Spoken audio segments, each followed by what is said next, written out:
Whoa, hey folks, what's up? How's it Well, going, everybody?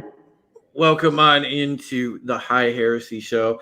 Tonight I decided to do a stream. I was actually going to do this last night, and Sentinel and I decided to postpone it to today.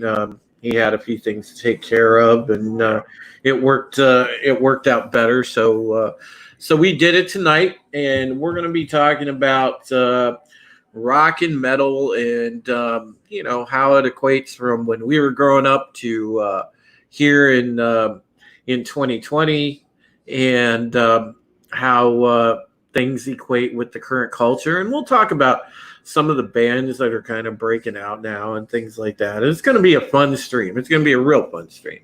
Right off the bat, yeah, metal in the state of metal in the year 2020 is not, it's not that bad actually. No. There's a new genre, the new wave of traditional heavy metal that's been going on since 2015. There are bands all over the world who are replicating and creating excellent songs using that timeless E standard tuning, normal singing vocals. Think Dawkins, think Wasp, Motley Crue, Metallica, Judas Priest, Iron Maiden. This is a not. It's not even a retro band feel. It's not like Lucifer that is a retro band. They're a cool band also. Don't get me wrong, but the entire genre is made up of several awesome bands. Ambush, shit, Exhorter? No, I can't remember the other one. I'm sorry. All I can think of is this band called Ambush right now because they're so good. I'm actually Oh, go ahead. I'm sorry. No, there's a lot of really cool sounds going on as far as different things I've seen in metal.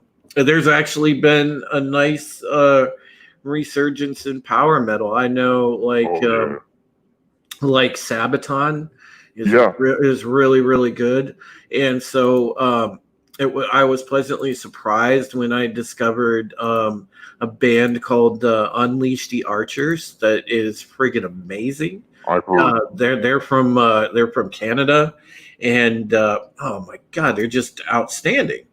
And and that's what I like about it, because there's so many different sounds. Like the old, it's like you could close your eyes, and even while you hear the new stylings, there's that core of it that harkens you back to stuff like Man-O-War and bands like that, and you're just like, man, you could see like the Iron Maiden and Man-O-War influences on these types of bands, and it's great. And Sabaton's awesome because, big shout out to them, they write all their songs about actual history. Yeah.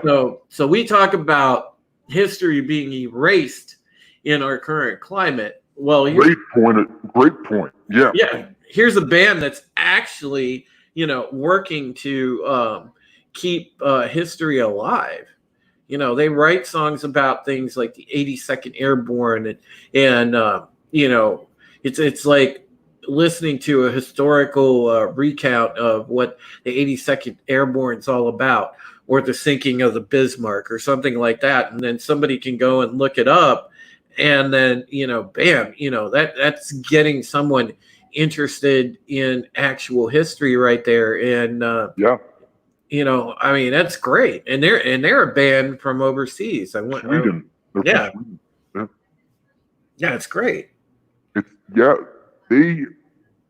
I saw them open for Iced Earth in 2014, and they were just the coolest guys on stage, and cool in terms of they were just one of the audience members. They had this great the singer, Tobias, I think his name is. He has this great feel with the audience. He's self-deprecating, he's funny, and he's just a really relatable kind of guy. And that helps because these guys only get exposed most of the time through the live audience. You know, Right. you hope for some radio. You obviously aren't going to. You're going to depend on the internet, but the live show is where the magic happens, where the band can connect to the audience on that special level, and sink their teeth into them, potentially to be a band for life. And the way they go about doing that, they have a kick-ass live show. They're funny, they're energetic, and they play some great freaking metal. My favorite song of theirs is White Death. It was based on this Finnish soldier during the Winter War of 1948 between the Finnish and the Russians. It was one of the most brutal campaigns, war that took place in a completely frozen, snow everywhere battlefield. And this guy he wasn't an army specialist. He was just a farmer. And he became the most prolific Finnish sniper in I think, their country's history. He had like over 50 confirmed Russian kills. And get this, the guy's a total badass. He gets shot.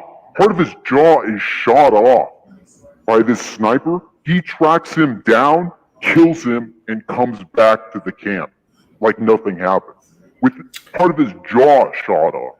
I forget the guy's name, but he's a total badass. And that song was based upon him. Just really cool music. And people, I can imagine the naysayers. Oh, but you're celebrating, but you're glorifying. No. Of course. No.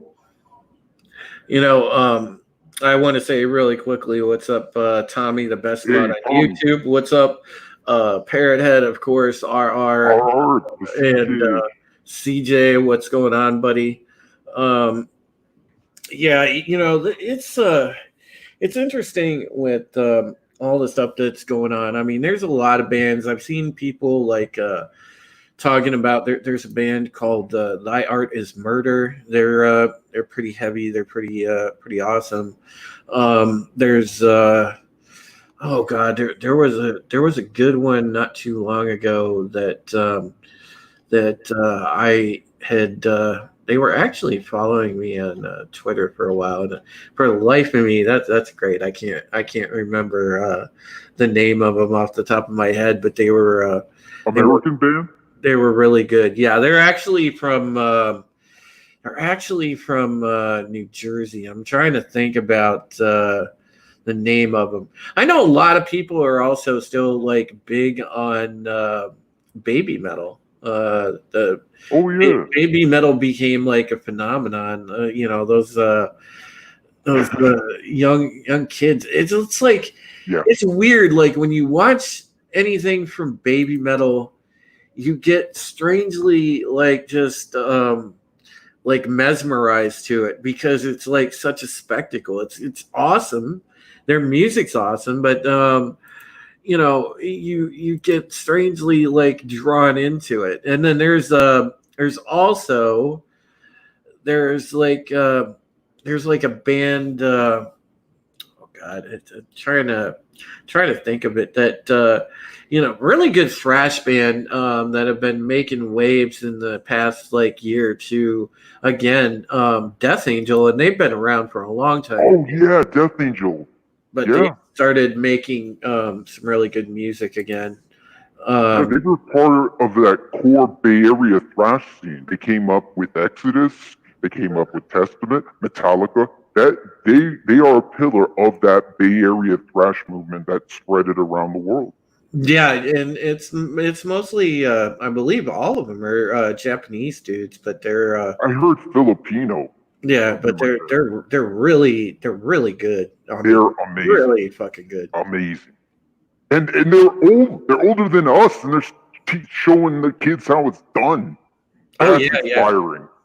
yeah, absolutely, absolutely. You know, and I like that. I like the fact that you know they're pretty much still like kicking ass, and there's a few bands that are really awesome that have been doing some new stuff. You know, some classic bands that have come back and done some really great stuff. Yeah. Yeah, so basically, I like to kind of you know, welcome back, Wook. It's good to see you. Hey, Um, Wookie. I kind of want to talk about one of the big bands. I think, especially like right now, it's funny. You go on if you go onto YouTube and and you watch like any of those reaction channels that listen to you know Yeah.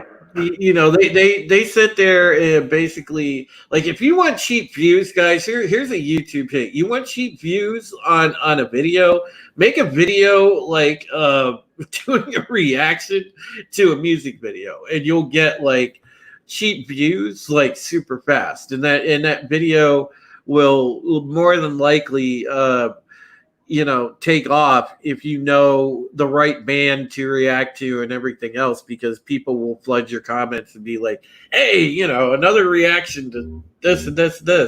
But but yeah, if you pay attention to the reaction channels on YouTube right now, there's so many of them overwhelmingly. The one thing I found is there's one band that dominates, and that's Ginger. Oh and yeah. and the cool thing that I enjoy about Ginger is that you know they're really supremely talented musicians. So if you watch any of their stuff, which it sucks because I wish um, I could actually like share it on stream without us getting a DMCA. Usually, I know Napalm Records, their label, is usually good about that stuff, but I don't know if I can really push it without. You know, I don't know if I should risk it. If you guys want me to risk it, I will. Could you show a reaction video with them in it? Yeah, actually, you know what? We'll pull one up. But I want to show you guys Ginger because I think uh, I think this is really awesome, and you know, this is definitely a band we want to get the word out about because their stuff is quality. And I'm gonna pull up a reaction video. That's a nice way to get around it, buddy. I like that idea. Hey, when life gives you lemons, make lemonade. Yeah, you are absolutely great. I'm trying to find one that doesn't involve it doesn't involve like annoying people. Yeah, when they like pause and then they look at the camera and they kind of have this big kind of reaction and it Yeah. stops the song. I hate that.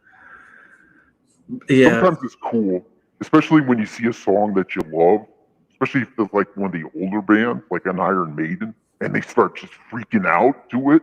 That's great. And what I like about the reaction channels is that a lot of the channels are people who, you know, quote unquote, didn't necessarily grew up listening to metal. They listen maybe more to hip hop and have discovered heavy metal as a result of YouTube and the internet. And they, I like it because it's a way to further, you know, cross pollination between, you know, different cultures and, you know, viewpoints and people. Because, for instance, I'm not the biggest hip hop listener, but Mhm. if I'm seeing somebody who reacts to like a Judas Priest video, I might give that person, you know, more of a time of day just because they are so open minded to the music that I love, that they want to, you know, react and show the world that they're listening to this kind of music and they're highlighting it and on their channel. I think that's so great for metal. I think it's great. It's great for their channels, but I think that's part of the reason the channels are successful.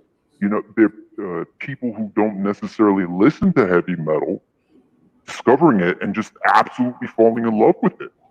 Yeah, there's a lot of reactions I've seen from people like that, and it's great. Like, these would be dudes that you would figure are like hardcore hood and like hip hop centric dudes, but they're just like, yeah, wow, I could get this. Like I'm actually gonna pull up one of those because I like this guy's reaction. Like Shaq. Yeah, this is a guy named LFR Family. He's and this is one of the reactions that I really like. So we'll check out him reacting to Ginger and see what he thinks. Hold on, let's see here. Share screen. There we go. Share audio. Chrome tab. All right. Let's see. And we'll let it go. We'll let it go, guys. So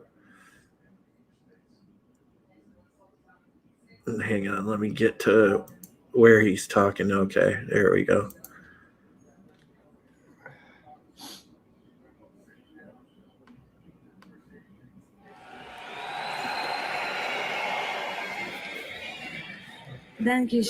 So this is Ginger live, by the way. Well, stop walking. We must say goodbye to you.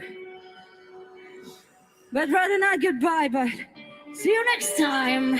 And this will kind of give you guys an idea of their all-around performance. Feels like funeral to me. Because to me, I judge a band more on live than I do a studio video. And not for what has passed, but for what. Time out, man. She is so fly, man. I love that. Like seriously. He's like, and the crowd look like, man, they just look like they are ready. They look sad. But for what shall last.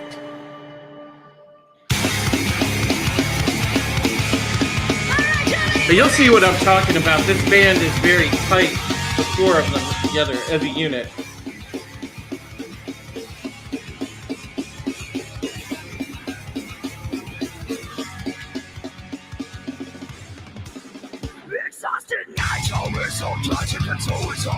Time out. How start out with that voice, man? How's she just gonna start out with that joint? Hold on, before we move on to her, man. Tatiana, is that her name? If I'm saying it wrong, feel free to correct. Man, okay, this is the type of energy I love. Nice, bro. Hold on.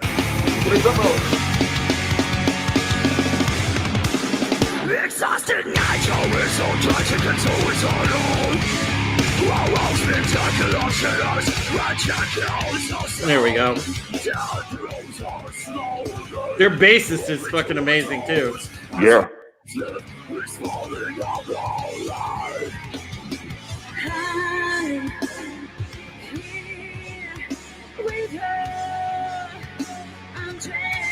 Now, this vocalist, man or woman, this woman is on the list as probably one of the top 5 growlers in the business right now. Without a doubt. She's the face of female growling. Angela Gosco retired.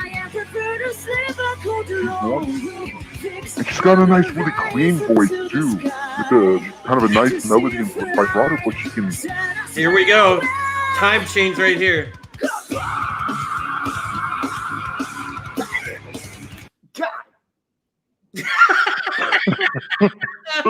Dude just got speechless. Yeah. It was too much. It was too much for him. I'm trying to tell you, trying to wrap his Sean head is the around. real deal, bro. Yeah. He's the real deal, man. And I only counted like 5 band members up there. Oh, 5. There's 4, and they but sound like this grandiose, this huge band on the stage. They sound much bigger than what I see. The guy makes And a then- damn good point right Like, he there, got, like, Yeah. bro. because He sound- that's a sign of a good band. Come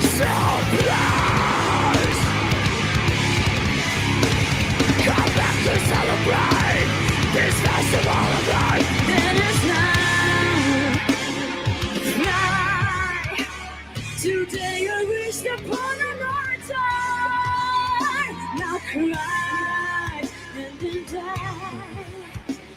Tomorrow I will meet you with yourself restored.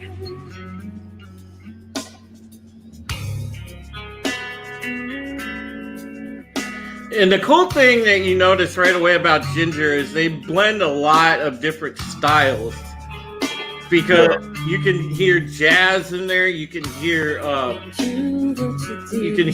death metal, you can hear gosh, they've got a little like kind of R&B in a way. Yeah. The way she kind of the vocal flourishes Hell, on the clean part. this she Kind of smoothing it out. kind of I thing. don't know how the hell she does. Total reconstruction. My biggest source of confusion. Soul. She's got like a soul singing voice right there. Reason of decay and disillusion.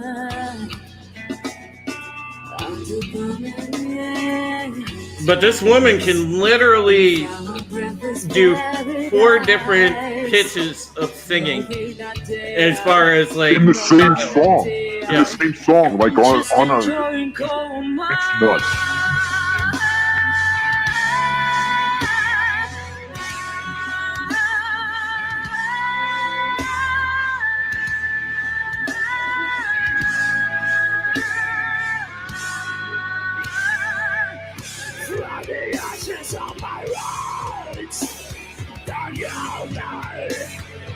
Pay attention to this, y'all. As soon as she gets through this part, when she goes to the next part of the chorus, the growl she lets out is ridiculous right here.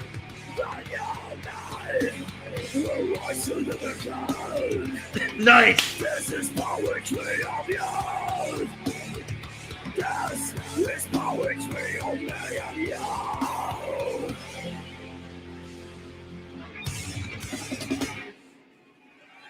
Thank you so much for. There we go.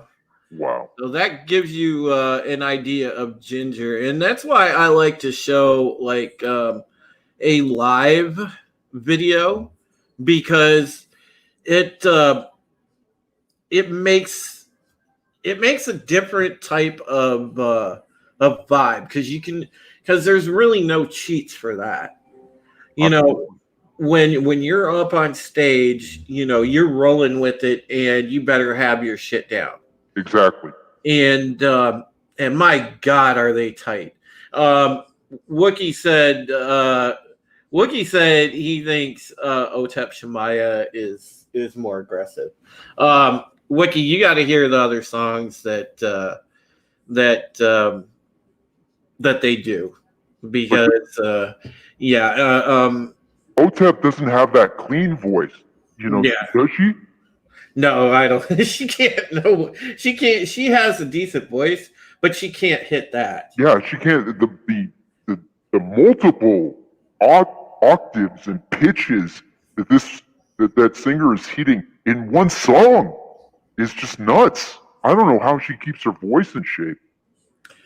But yeah, that's definitely one of the bands I think that stands out to me, and they are on fire on every reaction channel, guys. If you go through the amount of reactions, if you look up just about any Ginger song, you get a whole chain of reactions. And I know somebody mentioned Otep. They get that comparison a little bit. Look, and I can see that, but I think more like Opeth, because there's Yeah, There's that's some a good songs- point. The musician, yeah, the instrumentation, and right.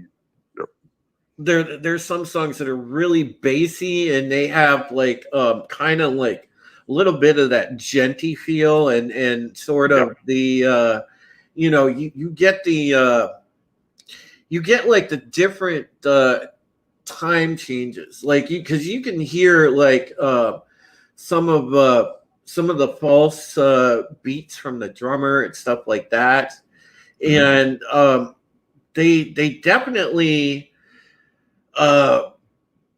have a way of keeping their music unique. There's one of their songs called Judgment and Punishment, and it has like the power and sort of like that death metal feel, but at the same time it's combined with reggae. It is literally combined with reggae, and it works. They successfully worked reggae fusion into a metal song, which I thought was friggin' amazing. And I give credit to any band that can innovate like that is awesome. It's awesome to me. The band I was thinking about earlier, Sentinel, that I was telling you about from New Jersey, that's a band called Monochromatic Black, and they're really good too. They also happen to have a female singer. And look, guys, I am not on a female-fronted metal band tangent. I know you guys could be like, "Oh man, you like these broads because they're hot." And look, I'd be lying if I didn't say that, like, hey, it's great that they're easy on the eyes, but they're damn talented, and the bands themselves are legit. Like if you watch Unleash the Archers, I mean, my goodness, it's crazy good. It's crazy good. Monochromatic Black the same way. They are criminally underrated right now because a lot of people don't know about them, and they were trying to. They've been trying to get their name out there for a number of years. What genre is Monochromatic Black? They are more, I want to say, a cross between like the thing that stands out to me about Monochromatic Black is the thing that I heard in their music right away was a heavy influence of Dimmu Borgir and mixed with deathcore, and I kind of like that mix. It works for them. Yeah, it absolutely works. And then there's also it's funny because at the end of last year, I don't know if you guys noticed, but we actually got a nice comeback from Killswitch Engage. There was a video that they put out. Like there was always for any of you guys that know Killswitch Engage, and I'm wearing my Killswitch Engage shirt tonight, but for any of you guys that know Killswitch Engage, everybody that is a fan, if you've been a fan of Killswitch for a long time, everybody argues over, the Howard Jones era was better than Jesse Leach the first time, or, Jesse Leach is amazing, blah, blah, blah. And Jesse Leach is a really good singer, and he's the current like past probably six years of Killswitch since Howard's been out of the band. It's been great, but for a long time people were like, Jesse and Howard don't get along, blah, blah, blah, blah, blah. And it's funny because they kind of put that shit to rest. There was a video that came out towards the end of last year, and it was badass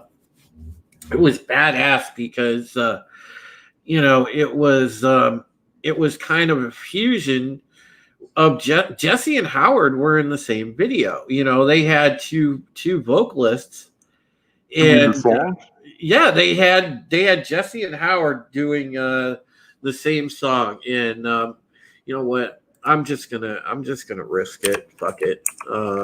That would be the ideal thing to do if you could, if management could find a way to do that, and the two guys were happy about it.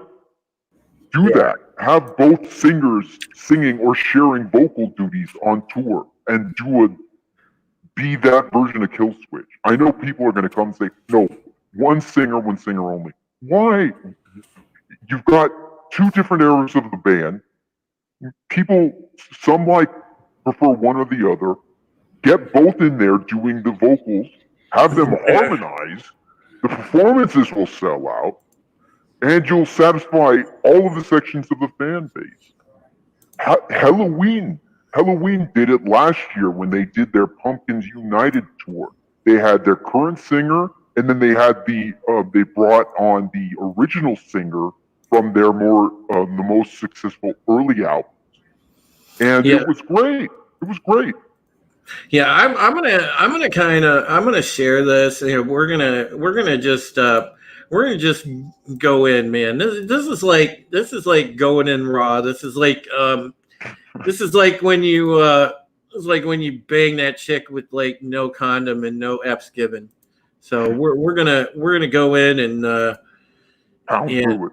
Yep, we're gonna pound through it right now. So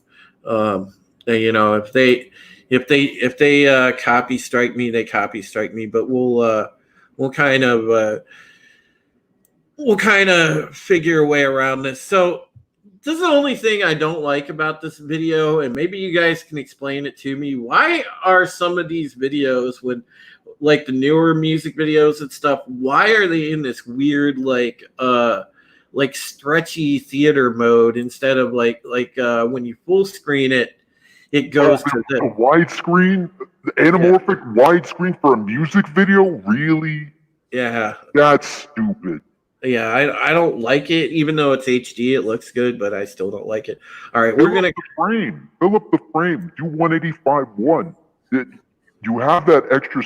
You can make, if you shoot from below, to make the guys look like really tall, like you're shooting from them from underneath. Yeah, a 185.1 aspect ratio will allow you to get the full range of that effect. 235.1 won't do that. 235, that's just I don't agree with that. That's stupid. All right, so here we go, guys. I like the beginning. I like that damn growl. That's a good growl. It's kind of classic Kill Switch riffs right here. All right, we'll stop it just to be compliant, but classic beginning, classic Kill Switch riffs right there.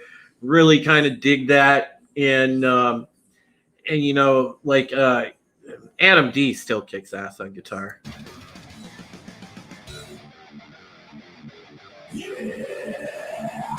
No more following this endless maze. Separation will define the new way. What's broken is what leads us astray. Nice. So yeah, one thing that stands out about Jesse in this song is you can kind of right away tell that he's sort of growing vocally. And that's the thing about Kill Switch. A lot of people, when they talk about Jesse Leach, is like, oh, he's kind of weak on certain things. But man, the guy grew as a singer. As far as I'm concerned, this is one of the best songs that I've heard with Jesse in it. Yeah, there's like more tricks to his repertoire, so to speak. Yeah, see, definitely better on the growls. You get the tease from Howard? Yeah. Nice. They really should do this. They have both singers in the band. Yeah, this works. I mean, I really dig it. It does. I mean, and this satisfies fans of both eras. It really does. And you can make it also adds a new dynamic to the songwriting, because then you can play a song as this like catch and release, call and return you can create you can tell a story, a literal story. You could have one person saying this and another person saying that. You can have them be two different characters. You know, if the song has like a concept or a story behind it, it opens up the creative envelope to do more stuff. They really should just, you know. See what says it's more it's poppy metal to him. See, I don't know. See, Wookie, I like it. It's pop. I think Wookie thinks it's pop because Fuck yes. Kill Switch, along with Shadows Fall and Lamb of God, are part of that. Oh, ow! Can't do that. Not with my back. Damn it! I fucking love Howard.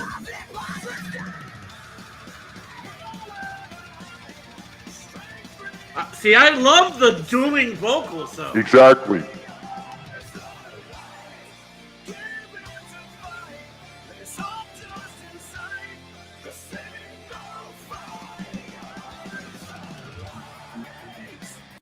Yeah, see, A nice breakdown.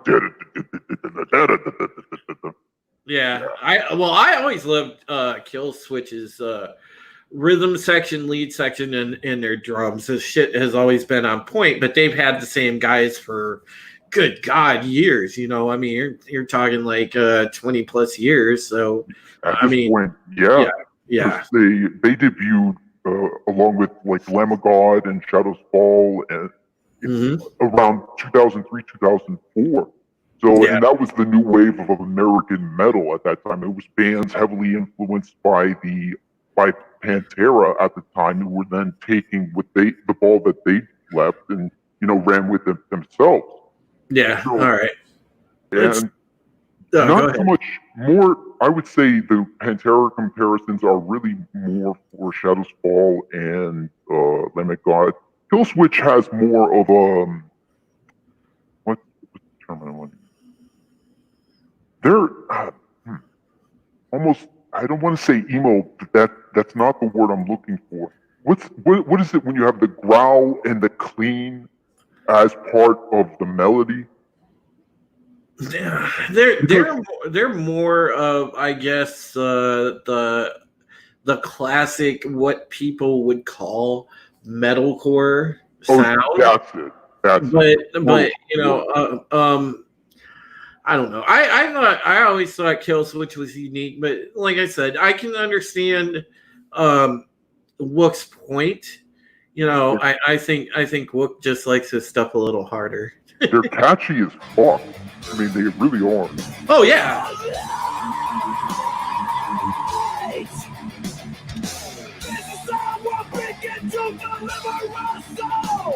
To guide us away from this decay. Love that solo right there.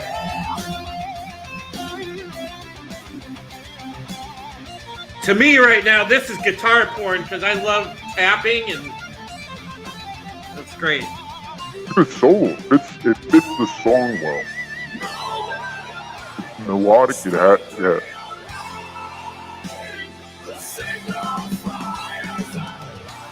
Definitely a good time to be a fan of Killswitch, that's for damn sure.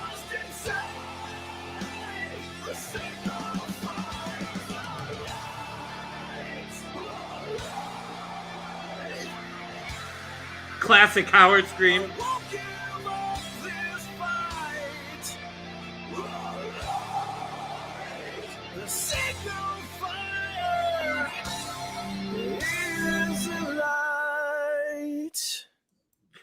See, now I can get on with that song. I'm cool. I'm cool with the dual singers.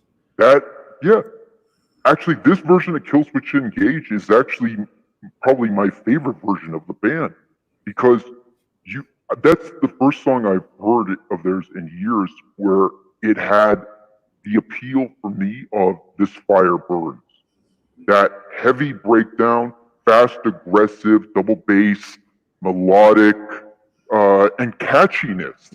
One of the things that is lost in the metal community for some reason is people forgot how to write songs that are catchy. You know, I mean, you can listen to a Killswitch song again and again and again and again. It has a re-listen quality to it that some bands that are like just on this small like hole-in-the-wall record label in Oslo, Norway, just don't get. Big shout out, by the way, to my boy Sith Lord 3827. Man, it's good to see you. We're kind of breaking down some heavy metal and stuff tonight, JJ. We're talking all things rock and heavy metal, so I'm glad that you jumped in and are checking out the stream. And props to you guys in the chat. I hope that you're liking the music, and hey, I'm happy to break it down. It's fun to kind of share some of these bands and not actually give two shits about the strike. And I think we kind of did a good job on that last one of getting around it. So I can dig that because we're still live. We didn't get kicked. Other reactions that have gotten traction that are focused on metal songs are vocal coaches, vocal Yes. channels. So you see this like really nice looking, female singer just kind of analyzing. She would like watch videos and analyzing the vocalist techniques, and I love it because whenever Beth Roars is one of them. Yeah, I've seen Beth stuff. Beth, and Beth is absolutely adorable. Like you want to reach through the screen and just like propose to her because it's like God, can I make you my wife, lady? Good Lord. I mean, it's just one of those women. But Nano Reaper about Sabaton, he says Sabaton still tells a great story. Yes, they do. They are probably, I would say, Sabaton is almost like, I want to say the modern version type of almost like Halloween. But see, Sabaton has their own thing, and they are about preserving history and bringing history to different minds out there. And I love the fact that they do that because, good God, man, in the climate that we have right now, it is so needed that there's a band out there that does that. I never thought I'd be thinking of Sabaton in that way at this moment, but you're absolutely right, Drew. They are, by definition, preserving history just by making music. They're great. They're fucking great. Yeah, I mean they are a very good band, but they're a needed band, and that's what I'm saying. And I kind of want to touch on that, like in this little portion right here, because this is something we were discussing backstage, guys. And if you think back, those of you out there that are old enough to remember the hearings, the congressional hearings back in the 80s, and the industry kind of railing against the PMRC, and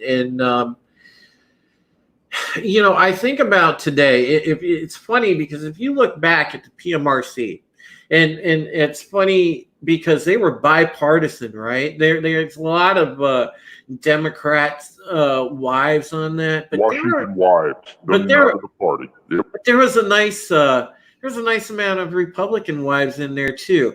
That's right.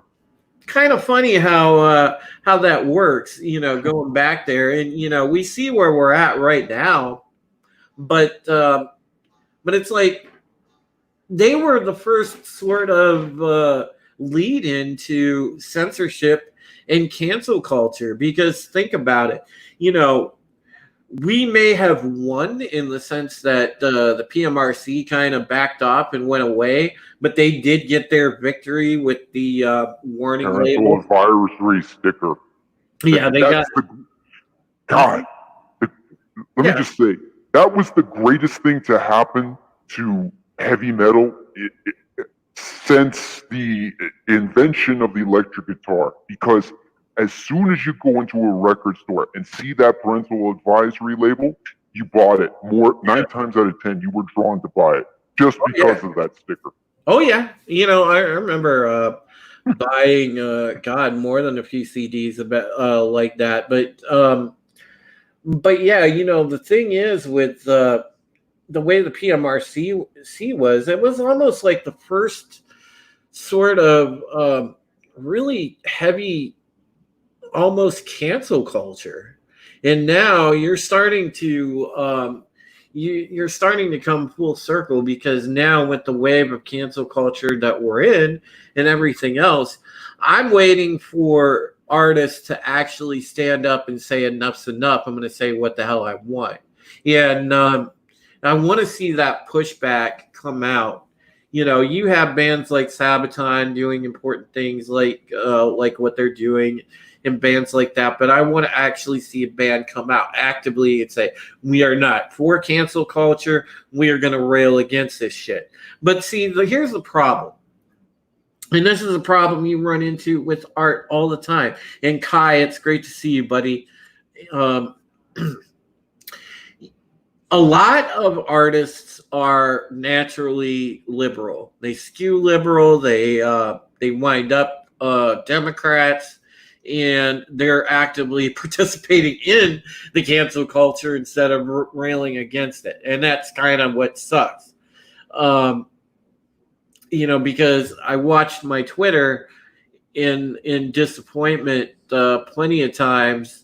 And somebody I respected a lot, Corey Taylor from Slipknot. Oh, that guy.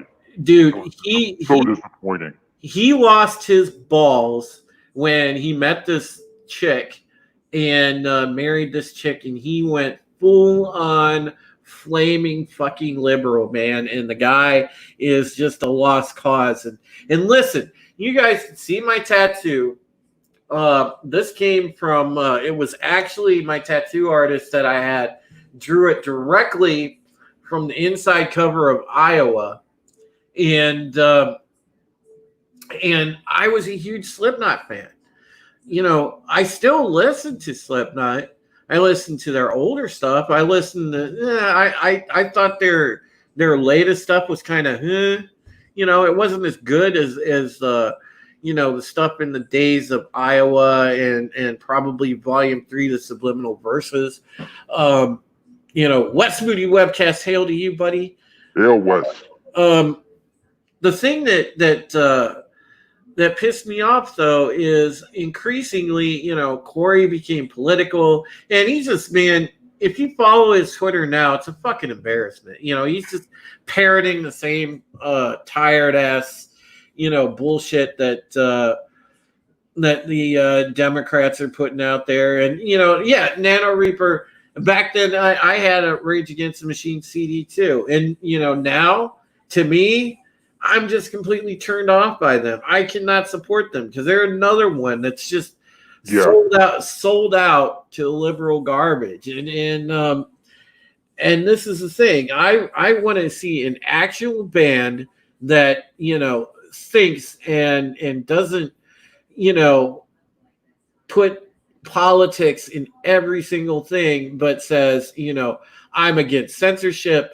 I am just going to go out and kick ass and say what I want, and I am going to rail against cancel culture. That is what I'm waiting for. That would be awesome. Yes. The set of balls on that band would have to be gargantuan. Yeah, absolutely. They'd have to be born to be able to do that. They'd have to be born on not being able to do anything other than check the cancel culture. It's like Little Richard, when he was born in Macon, Georgia, gay and black. There was nothing he could do other than be Little Richard. You know what I mean? Mm-hmm.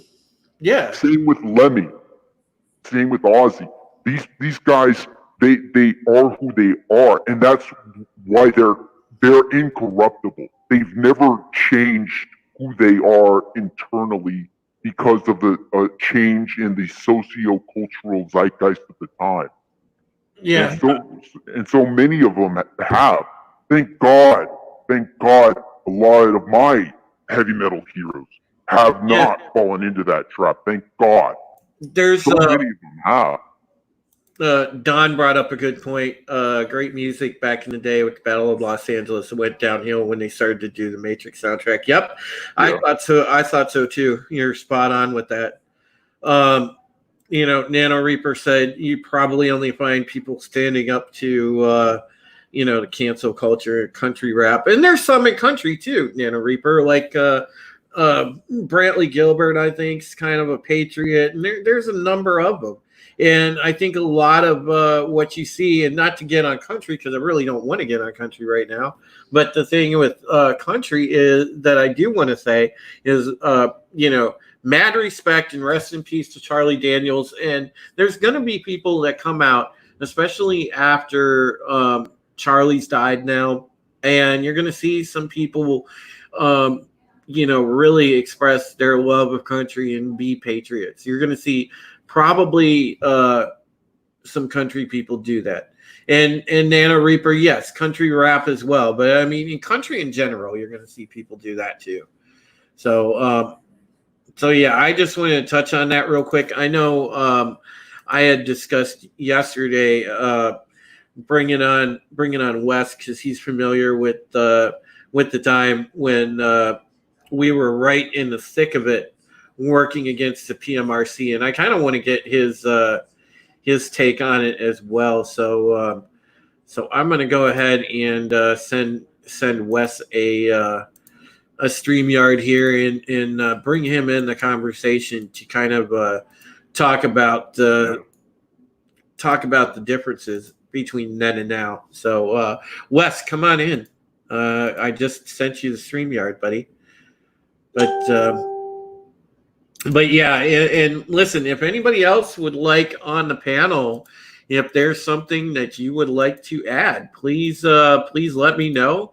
Just go ahead, type in the chat. I will gladly send you an invite to the StreamYard, and that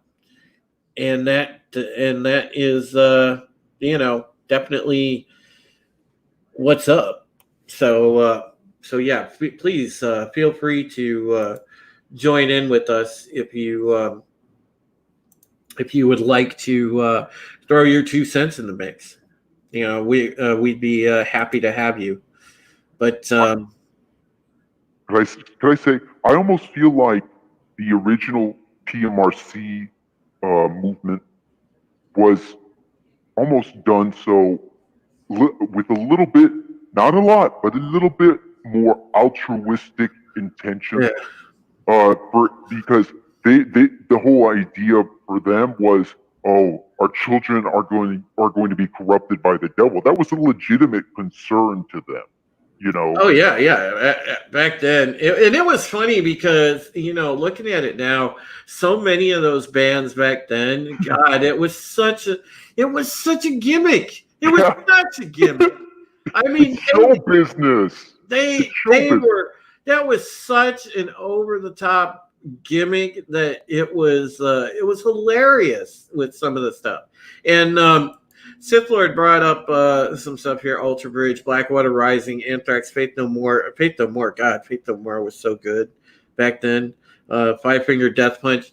We talk about bands that are patriots, actually.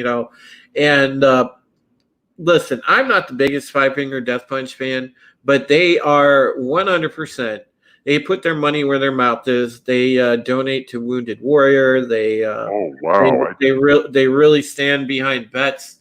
And I may not be a fan of their music because, Wook says pop metal. I mean, to me, they are very pop metal, but I 100% as human beings think that they're badass because they are patriots. They are patriots. So I give them a lot of credit. I'm glad you told me that. I had no idea. I just thought they were that was the extent. They were just a good metal band. I didn't know they, gave that much of a shit. Oh my God. Nano Reaper bringing the strong comment. Yes. 1980s, 90s Puritanism. I want to tweet that out. Was rooted in real fear.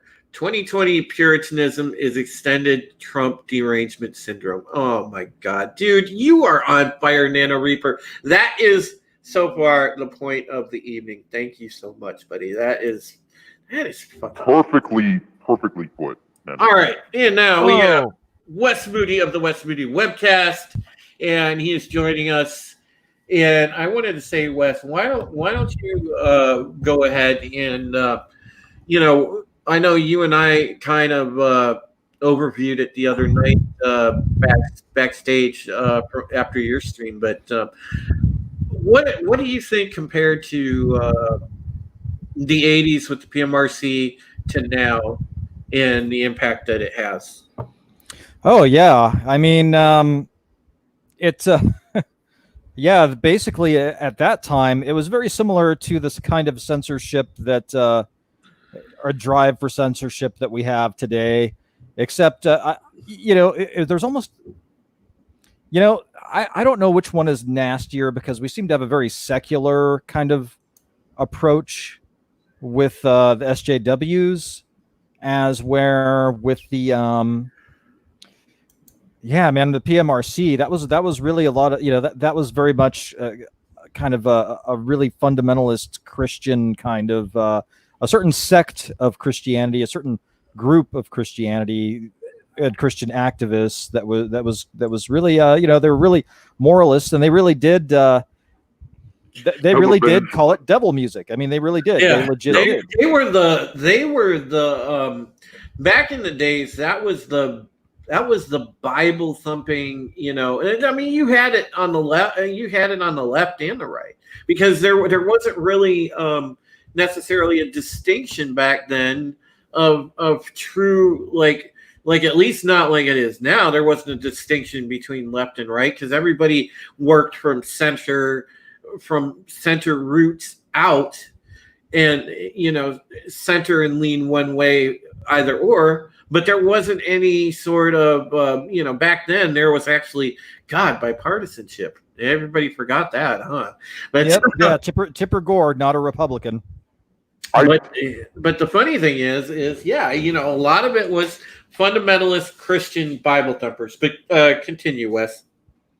Yeah. So it was. Yeah, I mean, there would even be like, sometimes, like if somebody was, I remember in junior high school, I remember this very vividly. Somebody was wearing like a, Metallica or a Slayer shirt, and people would, some kids would ask him if he was a devil worshiper. It was just crazy stuff like that. Yep. Exactly.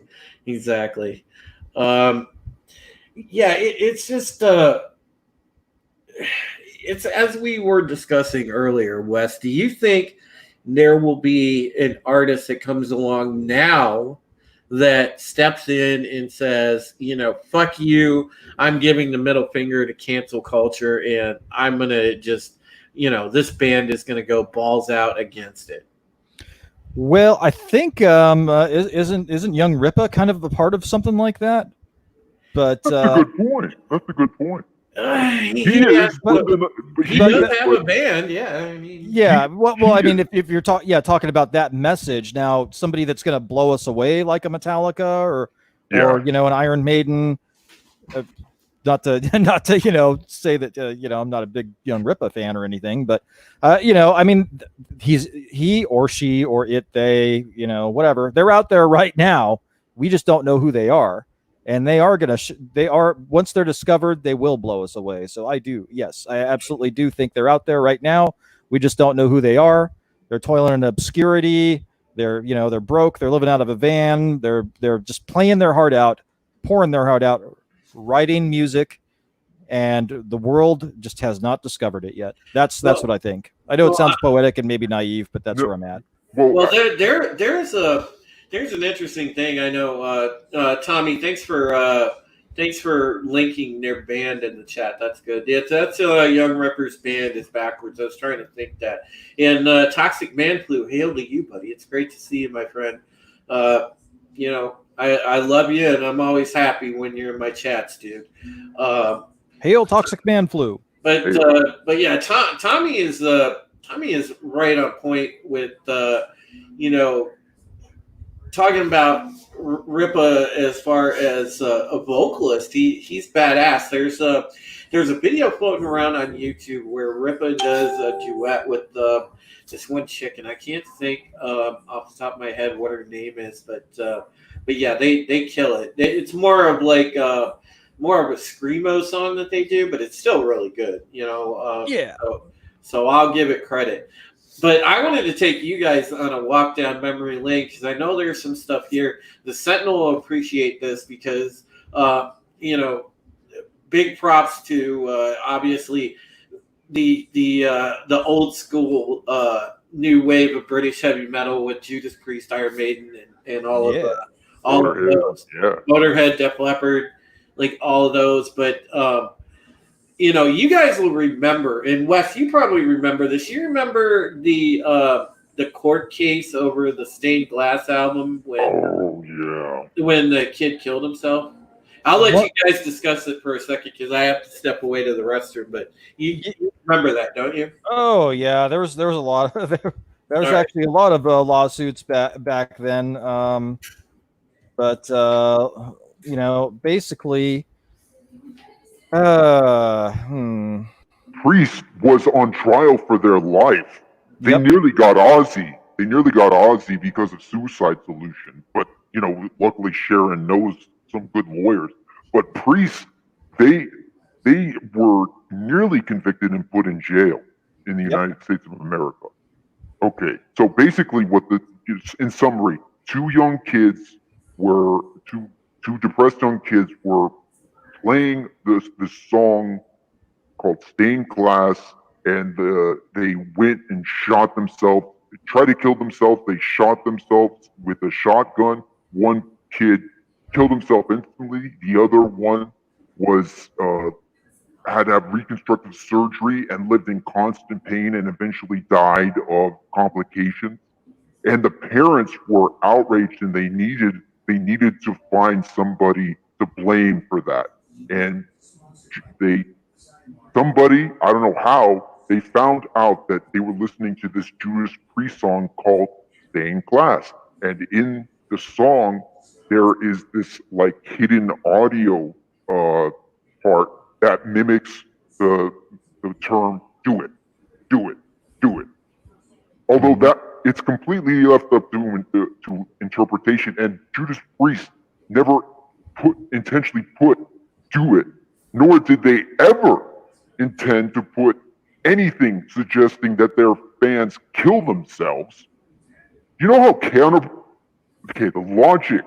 the basic logic in telling your fans to kill themselves is so stupid, because if your fans kill themselves, they won't be around to buy the next record and see the next tour.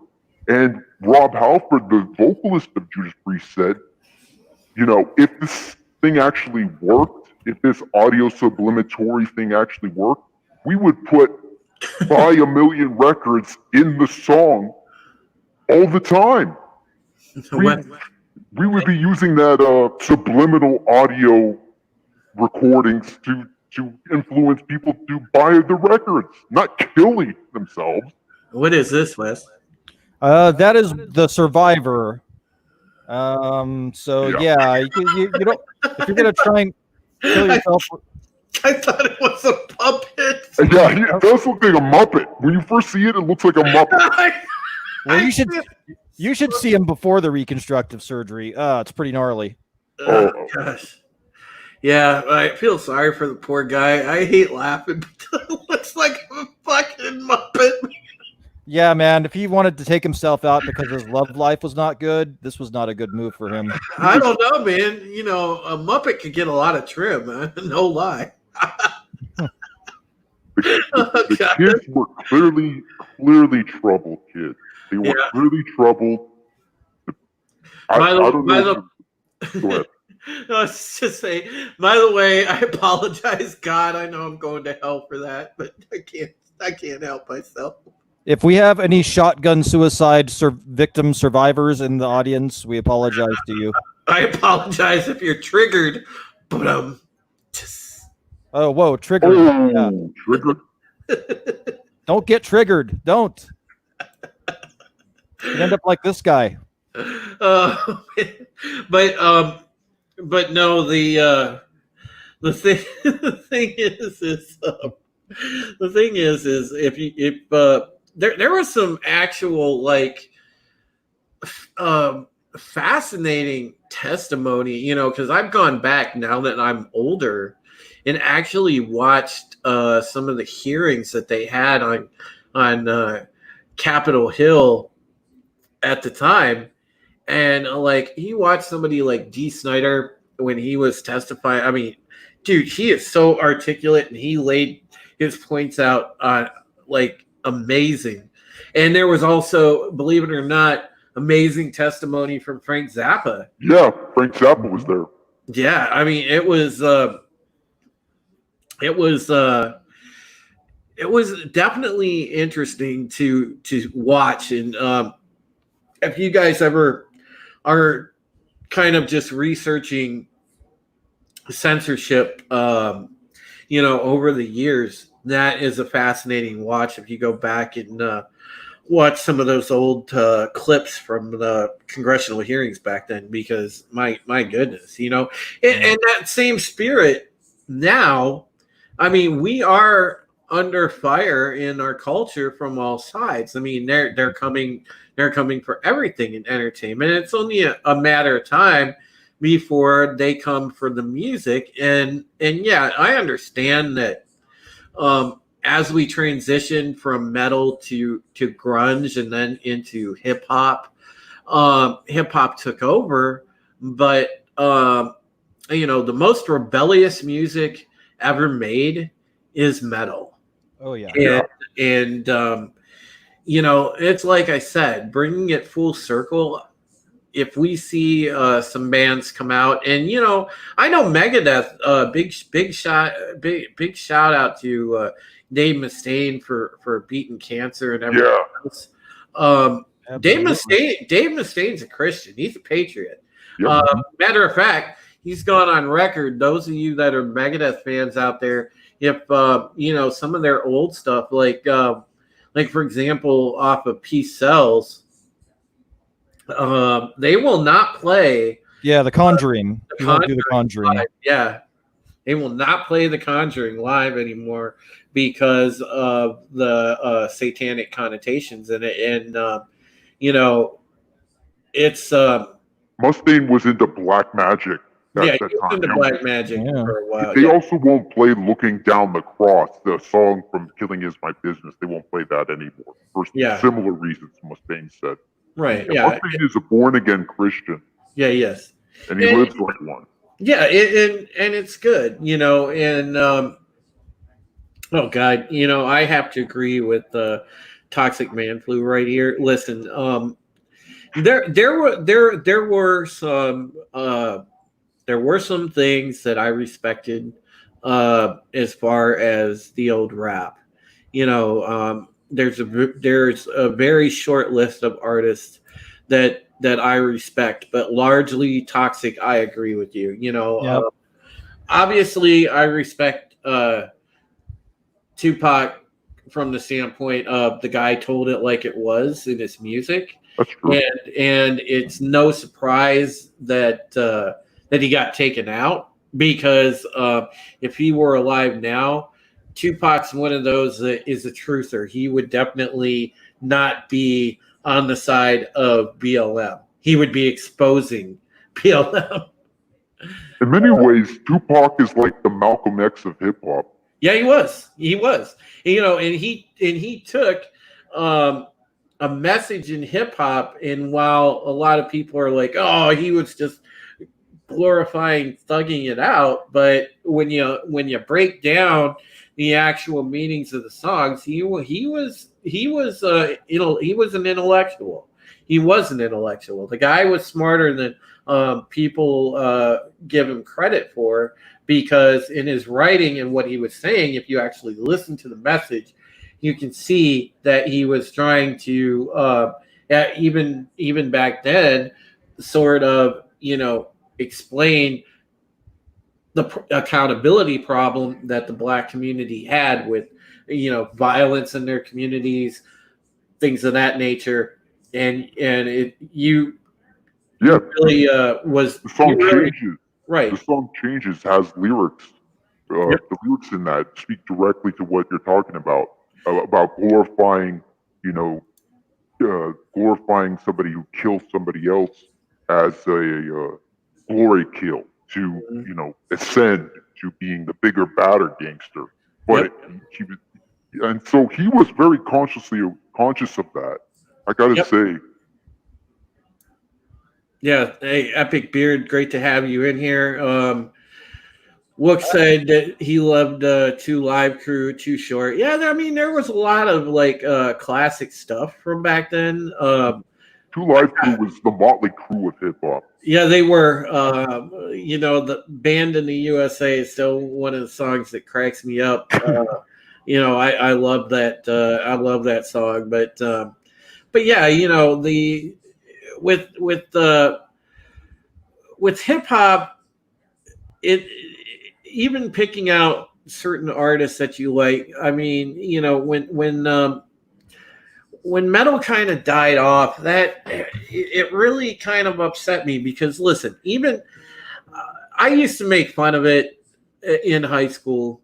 I was that guy. I mean, I really liked Metallica, Anthrax, Megadeth, Slayer. I would like the Big Four, and then later Pantera. But the funny thing is listen, just like everybody else, I was a bit of a closet glam metal guy. I liked certain hair metal songs. It was metal was metal. There was none of this arguing about subgenre bullshit. Metal was legitimate. It was just hard rock and heavy metal. That's what it was. And I didn't mind that. There were a lot of people that are like, oh, if you like glam, you're a pussy and this and that. And I understand that point of view, but there was more between the bands themselves. Yeah. Lars and James and Dave hated Motley Crue. Fucking hated Motley Crue. And that it was just. See, the thing was, I love both, but people need to understand, without Motley Crue, without the glam stuff, Metallica doesn't make their identity in counter to them. And maybe it doesn't become Metallica as a result. Yeah. They needed a villain to fortify their own identity when they were living and starting up in LA. It was when they moved to San Francisco that they had a fully fledged idea of what kind of band they would be, and they became gods in San Francisco. And listen, I mean, Guns N' Roses, like when they came out, they started off, and everybody, when Appetite came out, I remember like a lot of people were like, "Oh, this is just more glam and shit like that." But man, you listen to Appetite, it's actually a really brilliant rock album. I mean, it was great. And then, one of the classic rock albums of all time. Yes. And then you go on even when when they got into Use Your Illusion 1 and 2. Great stuff. Motley had their stuff. To me, like probably Too Fast for Love and Shout at the Devil are my two favorites, but I like the other stuff too, to a degree. But I mean, early Crew was kind of in your face. It was really crunchy, and it had a punk rock vibe to it. Also, it had that punk vibe, and then God, there was stuff like one of the bands that I still love that got better over time was Skid Row. You may have thought that when Skid Row first came out on their debut that they were more glam shit, but my God, I will tell you, chat, one of the classic albums of all time that is very underrated, that should not be underrated. One of the best albums that that I love is Slave to the grind. Slave to the Grind. Yes, Sentinel, you took the words right out of my mouth. I felt it coming, man. I felt it coming. Every single track on that album is a banger, and it is so good. I mean, you talk about a band that it's a shame that they had a falling out is Skid Row, because, man, their stuff was so good. Even Subhuman Race that came out after that album was, again, really good. But yeah, it was great. I'm trying to see what X Japan. I don't know if I've actually heard of them, Don. I'll have to check them out. Little Meatloaf love there. Yeah, dude. Meatloaf did pretty good back then. Tommy brought up Exodus and the Toxic Waltz. Yes, Toxic Waltz is a classic. Overkill is a classic. There was a song by Bonded by Blood. Overkill had a song called Elimination that was really good. Yeah. Oh, okay, yeah. Yeah. East Coast thrash. Yeah, I loved the old thrash scene. My God, Wes, what are some of the bands that you remember that you really loved? Well, definitely Metallica got me through some really rough times. I too, I like GNR. Loved Appetite for Destruction. There were songs that I really liked on the Use Your Illusions. There's just like a lot of breadth of material, that ranged from like ballads. They got a little softer on the Use Your Illusions. Definitely Iron Maiden, Judas Priest, Megadeth. Loved the Peace Cells album. Loved Rust in Peace. So Far So Good So What was kind of meh for me. Yeah. Yeah. I mean, I had a brief flirtation. I don't know. I like some Slayer, but Slayer was just a little bit too heavy for me. Yeah, Wook brought up a good one. Sepultura was great, man. Caballero Brothers forming that band. I mean, it really White Zombie. Yes, White Zombie. Yeah, I classified White Zombie more as hard, like a fusion of hard rock and alternative. With a little bit of industrial there. Too. Yeah. A little bit of industrial. Tiki of Doom brought up a good one. Halloween, very classic album. Keeper of the Seven Keys 1 and 2. Power metal. Also, we have to recognize, guys. Tiki of Doom, Dio, and Black Sabbath. Yes, absolutely. We do have to recognize the fact of there was a very seminal band, and I'm trying to think of it. I just had it in my head too. Damn it! Rainbow? No, it wasn't that. But obviously Pantera. But early System of a Down, Venom, Buried Alive. That's a good one. But Sabotage. If anybody's ever heard Sabotage, Hall of the Mountain King. That was like proggy. That was like power prog before that was the thing. It was, and the funny thing about Sabotage is it's funny if anybody here has ever taken their wives or girlfriends to see what's that band that plays all the time at Christmas, Sentinel, that you were talking about earlier, the Trans-Siberian Orchestra. Yeah. That is a lot of the members of Sabotage, and they also, of course, we were talking about Alex Skolnick being on with them as well. I mean, you can't get better. You can't get better than that. I mean, just good musicians, and it's funny because Trans-Siberian Orchestra. I mean, we talk about them being, sort of. A Christmassy tradition. I mean, they're really good. Tool. How could I forget Tool? I love Tool. Yeah, Tool's Tool's in my top 3. Tool is kind of one of those like cross bands that you can classify so many different ways. They're like metal, but then again, they're like an alternative feel. They exist as their own thing, really. Yeah. Well, if you're like Undertow and Anima, well, I guess I guess they say Enema, but I say Anima. Whatever, Yeah. potato. Those two albums rock really hard. Okay, then you get to Lateralis, and Lateralis is kind of progressive, but rocks. It's very progressive. And then 10,000 Days is also pretty progressive, more of the '60s kind of. Taking '60s prog rock to the next level and bringing a metal feel to it.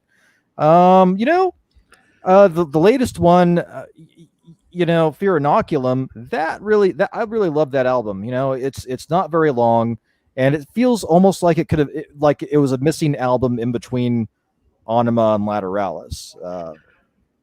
Brian. I love Invincible, I love Pneuma, and I love Tempest. I love those songs. Sorry, go ahead. No, I was going to say, Brian the Observer, expressed his dislike of new metal, and I was very sort of, oh my God, Tommy, I had that cassette tape. Entombed was a great band that didn't get enough credit. Yeah. The thing with new metal, I was very split on new metal. There was some stuff that I liked when the new metal era started. I liked Korn to a degree. I had a love-hate relationship with Korn. Can I just make a confession? Yeah. I went to junior high and high school around the Y2K 1999. I fully adopted the new metal look. I had the Adidas, I had the Limp Bizkit jacket, I borderline tried growing dreadlocks. So I was about as poserish a new metal as could be, because that was the only fucking rock music that was being played at that time that mimicked the sonic aggressiveness of heavy metal. Yeah, it was clearly designed to have 1 foot in the hip hop and 1 foot in the metal and cross pollinate with the. It was almost like if it wasn't an organic music following, you could have easily have said that was like a record company contrivance to try to get the record buying public to get in this new trend. Nano Reaper, Nookie. Yeah. Oh God. I take that cookie and stick it in your ear. Stick it in your ear. Stick it in your ear. I hated Limp Bizkit with a passion. I still do. It's funny. Out of new metal, like I would say the one of the bands that did win me over was Static X. Really liked Static X a lot.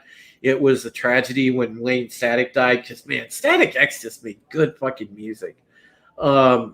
You like POD? What about, is Disturbed new metal? We are. I wasn't down with POD because look, like later on, like a few years later, like El Nino came out and they were like the same. It was like POD and El Nino had the same exact sound. I didn't really like them.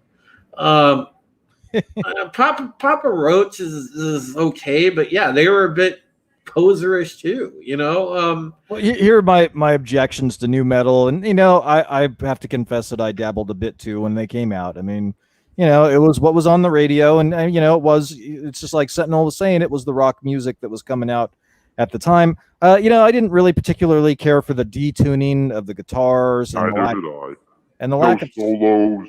Yeah, no solos and you listen to we'll use a song like The Sentinel, for example, from Judas Priest. The lyrics, man, that tells a great story. It fucking rocks. Yeah. And the lyrics with new metal, it got really stupid, like really retarded, Yeah. like really I'm dumb. blind. I'm blind. I'm blind. I feel bad. I feel stupid. I feel alone. Don't change my mind. No. Well, you know what's oh god, Toxic Man Flu, fuck off! I hate that. God, that was awful. Oh god, please don't make me remember that. Please don't make me remember that. Oh my god. Bop. Oh god, yeah, that's Oh, that was Hanson. yeah. Oh, whoops, never Yeah, mind. so we had Nelson and Hanson. That's bad enough. That But was that shows you how much I remember that. yeah, exactly. but the thing Post-traumatic stress. But Yeah. the thing is you know, there were some good bands that come out of that because listen, we would have never had. I know that Wook mentioned he was listening to Devil Driver. I mean, fucking hey, man, we would never had Devil Driver without suffering through Coal Chamber. So I mean, System of a Down and Disturbed are probably the two post second wave. Well, Linkin Park. oh also. god, Nano Reaper, thank you. You were on fire tonight. I have some mixed feelings on Linkin Park in that lyrically they were a little bit better. Okay, they were better than their new metal counterparts for sure. Well, maybe not that much better, but they were better. I thought Linkin Park was good. Go ahead. Yeah, let me complete my point. You know, I like some of the drum work and kind of the play off between you know, Chester Bennington and Mike Shinoda, him doing the rap parts and Bennington doing the rock parts. And you know, when they had that falling out, it just wasn't really the same. I don't think their music was as good. But again, there's those fucking detuned guitars, you know. Well, the thing with Linkin Park was wait, let me complete my thought here. And Chester Bennington, I didn't particularly care for his vocals. Yeah, for me. Yeah, you could kind of like give or take with Chester Bennington. Soul Assassin, welcome. Hail Soul Assassin, R.I.P. Chester Bennington. Sorry, yeah, we don't want to speak over here. And Darth Haster, welcome in as well. Great to have you in the chat too. But yeah, you know, I thought Chester Bennington wrote a lot of good stuff. He might not have always been vocally on point, and you know, there's some stuff I liked, some stuff I didn't. But I think Linkin Park really sort of when they peaked, they definitely pioneered their own sound, and I dig that. Toxic Man Blue said he liked Breaking Benjamin. Breaking Benjamin, they had some good stuff as well, Tox. But again, you know, these are bands that are more on the lighter side of my tastes, like Alice in Chains. I still love Alice in Chains, and they are the best band of quote grunge, quote unquote, the grunge. Yeah, in my opinion. I'll never forget. I was in like the 5th or 6th grade, and we used to kids back. This was back when, you know, you had like tube TVs, and we did, you know, we had like basic cable. So right around like 10 or 11 at night, they would have, you know, they used to have these kind of independent shows, kind of like what we do on YouTube, and they would go around to clubs and profile bands that would come into town. And one of these bands was this plucky band from Seattle called Alice in Chains. And they played Bleed the Freak and shit. Okay, Bleed the Freak. I love Bleed the Freak. And they played We Die Young. Yes. And that was so cool, man. They did an interview with them, and I was like, wow, this band's really good. I can't believe nobody's heard of them. And then they blew up really big. Well, you know, yeah. The beautiful thing about Alice in Chains, they were one of the transcendent bands that really kind of were able to reach the hard, you know, the traditional like hardcore metal audience at the same time as you know, satisfying a new audience, and they had just the right blend. You know, they had a very good blend of rock, grunge, the metal feel. They had it all, you know. And And Jared Cantrell. And they had an EP. They had Sap, which was like mostly acoustic. Yeah. And they had Chris Cornell on one of those tracks. I think it was We Ain't Right. Oh wait, what? No, it's not. It's not called We Ain't Right. It's called shit. But they credit it as Alice Mudgarden. It was so cool to hear Staley and Chris Cornell on the same song together like that. Yeah. Well, one of the songs I still like to this day is, speaking of that, I was never the biggest Pearl Jam fan, but, I still like Hunger Strike to this day. I loved that song when it came out, and I'm still into it. Yeah. If we can play 10 seconds of Right Turn, that's what it is, Right Turn. If we can play the 10 seconds, I'm going to find the 10 seconds where it has Staley and I'm just going to find the 10 seconds where it has Staley and Cornell, because that was awesome. Yeah, go ahead and share that, Wes. And then after you do that, I have a band I want to discuss that was huge in the metal scene, and it's one that I'm not sure the chat really knows. I know some of you will know it. I'm not going to give it away, but when I share it, we'll get into discussing them. Now I know Toxic mentioned Suicidal Tendencies. Yeah, they skirted. That was another one that was kind of skirted genres, but I liked Suicidal. Like there was the Lights Camera Revolution as my favorite Suicidal album. I wish I went back to Suicidal more often, because again, you have something that is semi-thrash, semi-hardcore, punk. It perfectly, and even, dare I say, a skater, like San Diego Dogtown aesthetic, almost. Yes, kind of a Hesher. That lifestyle. All right, we're gonna go with this with Wes. Make sure you share the audio, Wes. Yeah, I got it. Okay. I just love these two voices. You'll just never hear it again. Okay.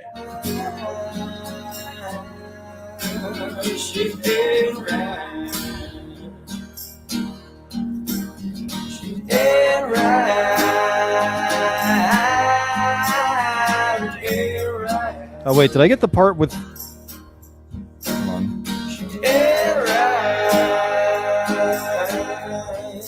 I'm gonna pause it in between. Mm-hmm. All right. Well, we know when it's been long enough. Yeah, we'll go again. This is the part. Oh yeah, Yeah. Can't leave and can't forget. We ain't right.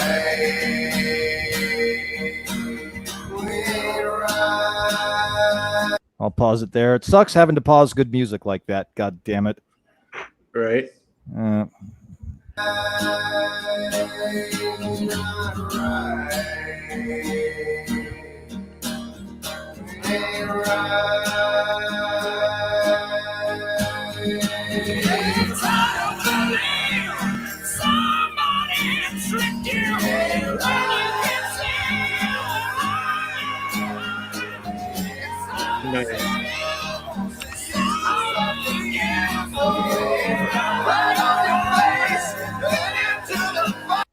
So good.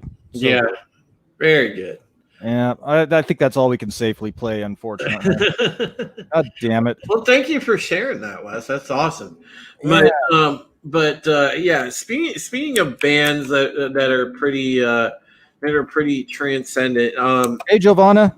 I definitely shout out to Giovanna, man. Glad that you jumped in here. That's somebody right there that loves music, guys, is Giovanna, because not only is she an outstanding musician in her own right, but she has great musical taste, and I'm glad that she popped in here, because she's awesome. So make sure that check out her channel. Support Giovanna. She talks music every now and then in her streams, so it's cool. You know, I don't know if a lot of you guys like Trivium. I kind of enjoy Trivium and Dragon Force and bands like that, but there is a guy that was huge in metal, and not enough people talk about Chuck Schuldiner. But, I wanted to answer Soul Assassin's question real fast here on the new Alice in Chains singer. You know, the magic's just not there, man. The tension and the friend, you know, the friendship and the falling out that happened between Staley and you know, God damn it, and Jerry Cantrell. You know, it made that music, and it's just not the same, even though the voice is similar. Sorry, didn't mean to interrupt. Oh no, that's fine. Yeah, we're just listening. But there was some amazing music that Chuck Schuldiner made, and the guy was a visionary. Had he not passed away, I firmly am convinced that that Death would have been one of the most influential bands, I think, in metal history. Yeah, I agree. And you know, and they are considered that still. You know, like a lot of death metal fans understand that the genre was built on Death, the band. I mean, they basically made death metal what it is, and then they also. The beautiful thing about Death as a band, they also really kind of were one of the first to bring in progressive. Because if you follow Death through their catalog and the brilliance of Chuck Schuldiner's, not only his writing, but the musicianship as well, you know, the band as a whole, if you follow their catalog, you can see like that sort of lean into prog. So they actually expanded death metal and brought progressive into death metal, and I mean it's mind blowing, you know. And I kind of want to. I'll play a few minutes of this. We'll share it, but the Philosopher. But just. Like this is one of my I think favorite songs of Death, period, and this is from the Philosopher, and this is just great because I mean this guitar work at the beginning, this riff is haunting.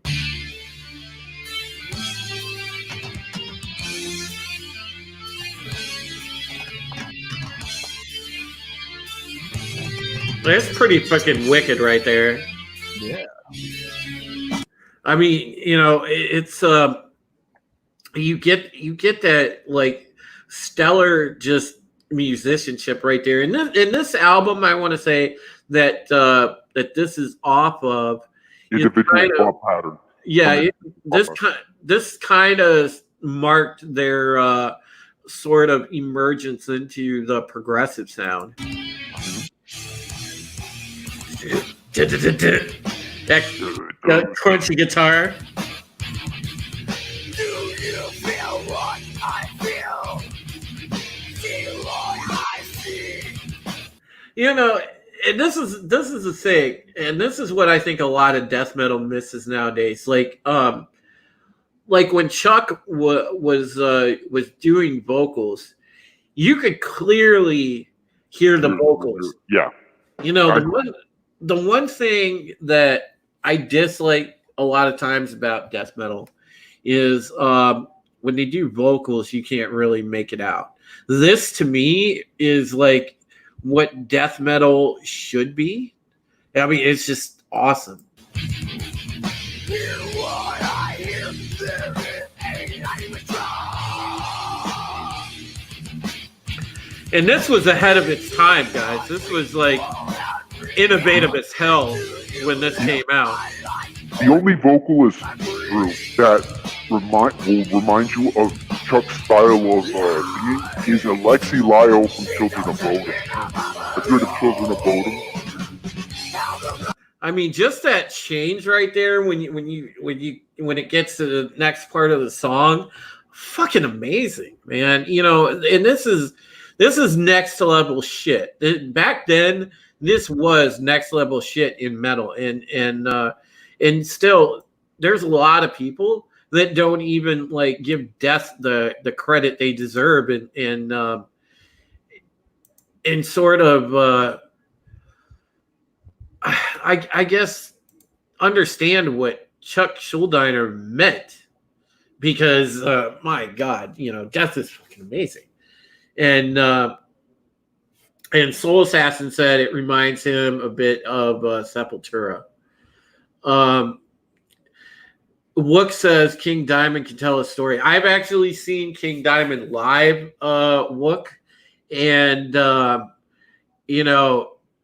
Oh man, it's awesome. You know, everybody knows King Diamond because, you know, yeah, exactly. We've all seen Clerks. We know the shit in Clerks. You know, it's just like everybody's saying, you know, Welcome Home by King Diamond, and everybody knows that song. But if you actually pay attention to King Diamond's albums, they're all concept albums. They all tell a story. And Abigail is yeah, my favorite. oh God, dude, fuck yeah, Abigail, Jesus Christ, it's great. Giovanna says, I agree, Drew. Death is hella underrated. Yes, and Giovanna, whoever turned you on to Death, whether you found it yourself, you know, whether, you know, your parents are headbangers, turned you on to Death, whatever, I am so glad that you got turned on to that, because they're such a good band. Are you in the Bay Area, Giovanna? What's that? It's the Hella. I was asking Giovanna if she's in the Bay Area because of the Hella. Yeah, but yeah, Giovanna knows her metal. She is a metal queen in our community. I found Death on my own. My parents hate this kind of music. Yeah, you know, that's one of the best parts of this kind of music. I enjoy actually. It's funny. Me and Giovanna every so often we'll DM and I'll send her different bands to check out. And true story, I turned Giovanna into a Ginger fan. She is like all about Ginger now. She loves it. So you know, it's cool when you got when that's floating around, and you know, your buddies. And I encourage everybody in the chat to do that. Send each other new bands, man. Just be like, hey, this is badass. Check this out. What do you think? You know, and share it around.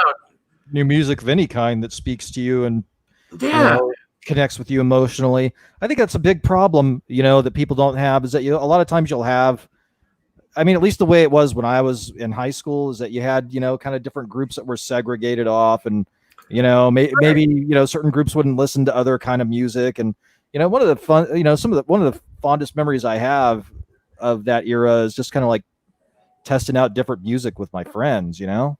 Right. You know, yeah. And that's a cool thing. And Soul Assassin mentioned Infected Rain. I really like them too. You know, I know that somebody as far as female fronted bands mentioned Kitty, and you know, I like Kitty's heavier stuff on the back, like kind of on the back half of their career, like when they put out the album that had the cover of Pink Floyd's Run Like Hell on it, and they had that song What I Always Wanted on there. When they got really fucking like deep with like the crunchy guitars and the screams and the growls, I enjoyed that. I think that was like my favorite part of listening, at least the stuff that I enjoyed from Kitty. But yeah, you know, the thing is there's there's a lot of good bands coming out. It's just a matter of finding them. I know, like, just sitting there watching Napalm Records, just pulling up Napalm Records in a YouTube search, just going through like their roster of the people signed to Napalm is awesome. And the same thing with Century Media. I used to do that, but there's a good band, The Agonists, that I found, and it's the band that actually, true story, guys. We talk about modern band drama. The Agonist had Alyssa White glows before she kind of Oh yeah. got big. And what happened was, it turns out that Angela Gossow from Arch Enemy, and I know there's Arch Enemy fans in here that probably like old Arch Enemy before Alyssa took over, but Angela Gossow offered her the vocalist gig for Arch Enemy because Angela was going to take a step back. She wanted to get into managing bands, so she decided to manage Arch Enemy full time. And I think they have another band now that they manage too. And what happened was Alyssa, she accepted the invite and she kind of left the Agonist high and dry. And it was kind of dirty. She did it kind of dirty the way she did it. She kind of led the Agonist on, like, yeah, I'm going to do both. And they kind of believed her, and then she just dipped. So yeah, that was how that turned out. But the blessing in disguise, as far as the Agonist, was, hey, Toxic Man Flu, have a great night, my friend. Hi, Toxic Man Flu. Yeah, hail to you, and get some good rest. But the thing with the Agonist was that they came upon this vocalist, a Greek girl. She was awesome. Vicky Sirakis, and she is, I guess, from Illinois or one of the East Coast states, but she wound up taking over for Alyssa. And even though like the first couple of albums with Vicky weren't the greatest, man, the Agonist has some awesome stuff now with Vicky Sirakis, and they found a great sound with her, and I was really happy. And obviously we know the story with Arch Enemy. Anybody that likes Arch Enemy pays attention. Alyssa took over for Arch Enemy, and she's absolutely slayed it since she's been an Arch Enemy. So it worked out in the end, but yeah, there was a lot of drama behind that story. But yeah, I actually really like both, although I like older Arch Enemy. I don't know what your take is on Arch Enemy Sentinel, but I like when they had when they had Angela Gossow. No, they had a male vocalist originally. Originally at the very beginning. Yeah, Stigmata and right. Sin After Sin, I think, is their best album. It's my favorite. Ravenous, like, is one of my favorite songs of all time. It's just fantastic. Yeah, I like it. I saw them live. They were incredible. Did you know that Angela and guitarist, band founder, Michael Amott? Yeah, Michael Amott. They're married. And she took a step back also because she wanted to have kids. No, yeah, I can see that. But yeah, I don't know. Angela's like one of those metal OGs. We talk about women, powerful women in heavy metal and badass female vocalists. I mean,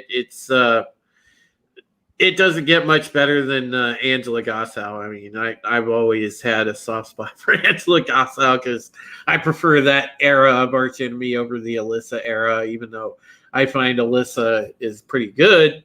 But yeah, that's just the what I prefer as far as Arch Enemy goes. But I agree. I share that same sentiment, and I've seen both versions of the band, and the Angela fronted band is just a totally different beast. It's hard to take Alyssa seriously because she's wearing these like elaborate like stage costumes, Yeah. walking around like Chuck Taylor Converse. It's It doesn't funny. like It's, if you look at Angela, she's got like the fucking combat boots and the war paint on. That's fucking awesome. Alyssa looks a little too much like she's auditioning for a Tim Burton movie. it's funny because I always kind of call Alyssa like the Alyssa to me is like the Britney Spears of death metal. it's pretty funny. That's hilarious. You know, because it's just how she strikes me. You know, Alyssa White Glues is a good singer, but she is 100% a diva. You know, whereas you know you contrast that if you see the interviews with like Tatiana from Ginger. Tatiana's pretty down to earth. She doesn't have that diva mentality. But then again, Ginger's from Ukraine, so obviously they have a different perspective on things. They're a little more, I think, humble. But yeah, Alyssa is totally like a diva. I don't know, Wes, if you've ever been exposed to Arch Enemy or The Agonist, but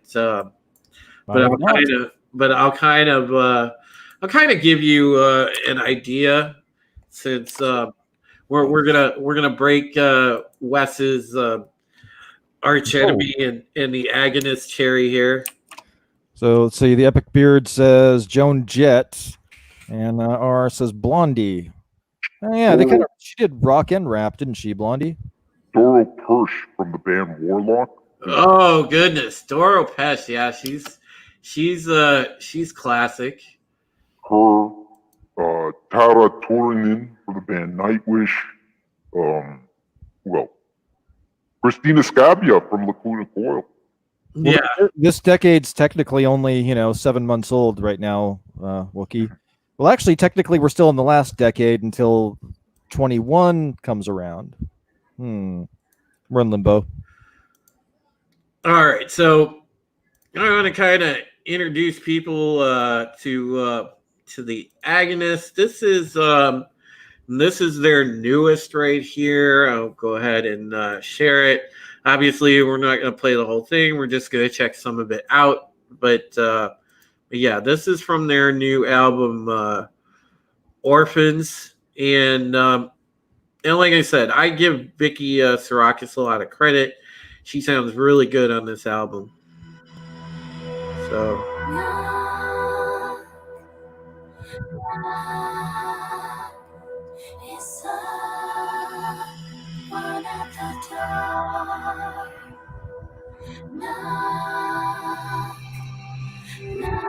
And she's a beautiful woman.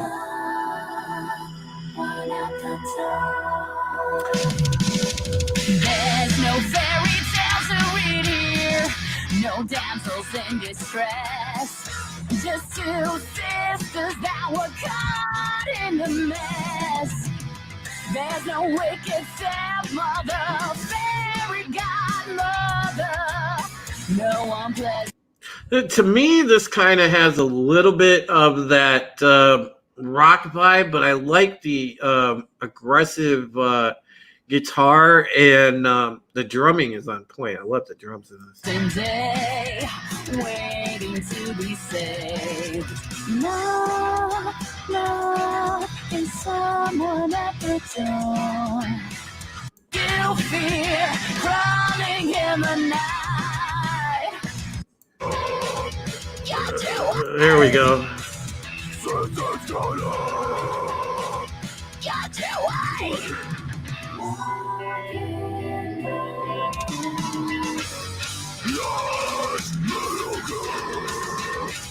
Is that her? You know, she's got backing, but yes, she can get that low as well. She's pretty good. So Wookie and RR are taking a hard pass on it. Come on, guys. You got to see, it always takes me at least 3 or 4 listens to really get a feel for a song when I hear it the first time. Well, that's just their newest song. You know, so I mean, that's see you, Mac. I mean, that's what that is, and just to give some perspective here, we'll go ahead and also share this one because as we were talking about Alyssa, we'll go into a little arch enemy here, and this we'll just do War Eternal because this is a little bit older one, but this is when Alyssa had just joined the band. So, all right. I was impressed. They hit the ground running with her. There was no dip in sound in songwriting. It was just straight up kick ass. Did everybody hear that? Yeah. Okay. So, yeah, you got your classic Arch Enemy sound right here. I kind of dig that, like the fire and shit in the background. But yeah, that's Arch Enemy in their videos. Oh, there's the tapping. Fuck yeah. Give me They got tapping. Jeff Loomis in this version of the band. You know, Jeff Loomis from Nevermore, I think he's still in the band right now. But he was on this album and then the next album.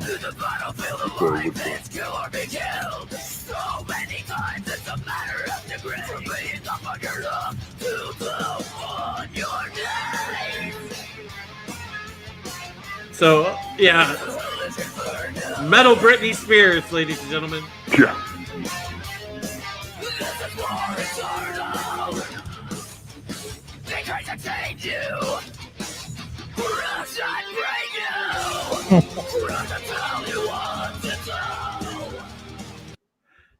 So yeah, that's Arch Enemy. That's with Alyssa, and that's pretty much right when Alyssa had shortly after she had left the Agonist. So, you know, she is, I guess, today's version of a metal diva, if there is one. So yeah. See, our digs that. Wook says ghost walking Lamb of God. So Wook, you like Arch Enemy with Alyssa, eh? Max World, thank you for coming, by the way. And yeah, so that's pretty much where we're at with the Agonist and Arch Enemy. I like both. I have to say a little bit, at least with what they put out lately, I'm leaning a little bit towards the Agonist, but you know, that's me. Now, God, another band that's really good is Trivium.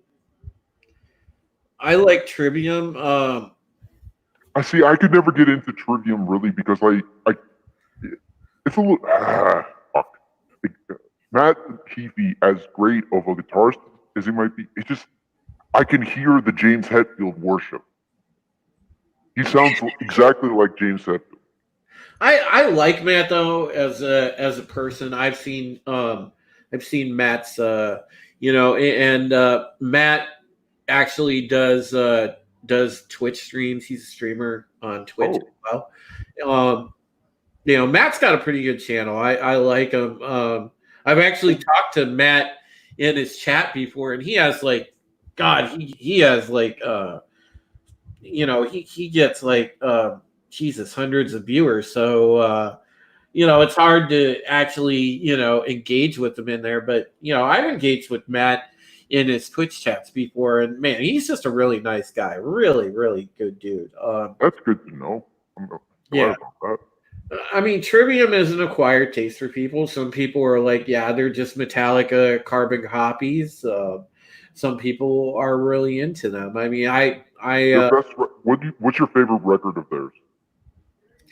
See, I don't really have a favorite record. With Trivium, it's more to me like I get into certain songs, and that's about it. I Oh, don't own an actual trivia album or a Trivium album. I am very picky when it comes to actually like purchasing or downloading albums. And yes, Soul Assassin, I can agree with you all day long that there are some hot female singers, and we'll get to that too because I will show another one here shortly. Wes, what do you think? What did you think so far of the comparison? What did you think of Arch Enemy, and what did you think of the Agonist? You had I think I liked number 2 better than number 1. Okay. And I don't know. I could just that's not really my thing. The screaming, that's too much for me. I gotta have a little bit more mellow. I know it's gonna make me sound like a pussy, but whatever. I like a little bit more melody and a little bit more of a story. I like a good story. I like telling a story and building into a story. And if you tell me a good story, I'm there. all right. So we'll get into that. Sentinel, did you have a point that you wanted to make? no, I prefer Arch Enemy over the Agonist. That'd be the second one. Yes. Yeah, I think Because Arch Enemy has a bunch of classic albums, and even the albums with Alyssa, as rehashed as they kind of are still very, very catchy and good metal songs. So I got to roll with Arch Enemy. I wanted to touch on a very controversial part of metal, and that is, I don't know what you guys know in the genre of black metal, which I consider King Diamond probably the grandfather, the godfather of black metal, because he kind of sort of was You're right. He is considered that. Not only his solo career, but in Merciful Fate also. He's widely recognized, not only aesthetically, but also musically and subject matter wise, as helping to at least be a part in the evolution leading towards black metal. But yeah, I wanted to get your guys' take on black metal. In chat, feel free to throw your opinion on there about black metal, because it's very controversial. You're talking about a culture that it goes back where there's actually these are bands that actually get into Satan worship, and bands that actually some of them anyway, and there's actually been in the case Murders and what was it, Gorgoroth with the with Gaul, he Gaul. was the one who assaulted underage boys at like a camp or something like that. Yeah, I mean, there's a lot of crazy shit that happens in the black metal culture, and Tiki of Doom seems to do that. Where was it? Bathory is awesome. There was a Emperor Mayhem. yeah, there was a famous murder. I know one band killed a dude in another band. I'm trying to think Dark Beakerness. what it was. Yeah, I'll let you guys pontificate on that. Wes, I'm not sure if you have dipped your toe into the black metal waters ever or not, but I may have dipped it I think when I was in high school, but I don't think I've waded. yeah. All right. Well, I'll tell you one thing. I guess it's considered industrial metal, but that Ministry NWO video is a classic. oh yeah, I really like that, and I'll let you and the Sentinel kind of pontificate on that. And Sentinel, if you want to kind of sort of touch on some of the big black metal bands as a whole, I'll let you do that. I have to step away again All right. because I'm sitting here doing the happy dance of peace. So I'll be right back.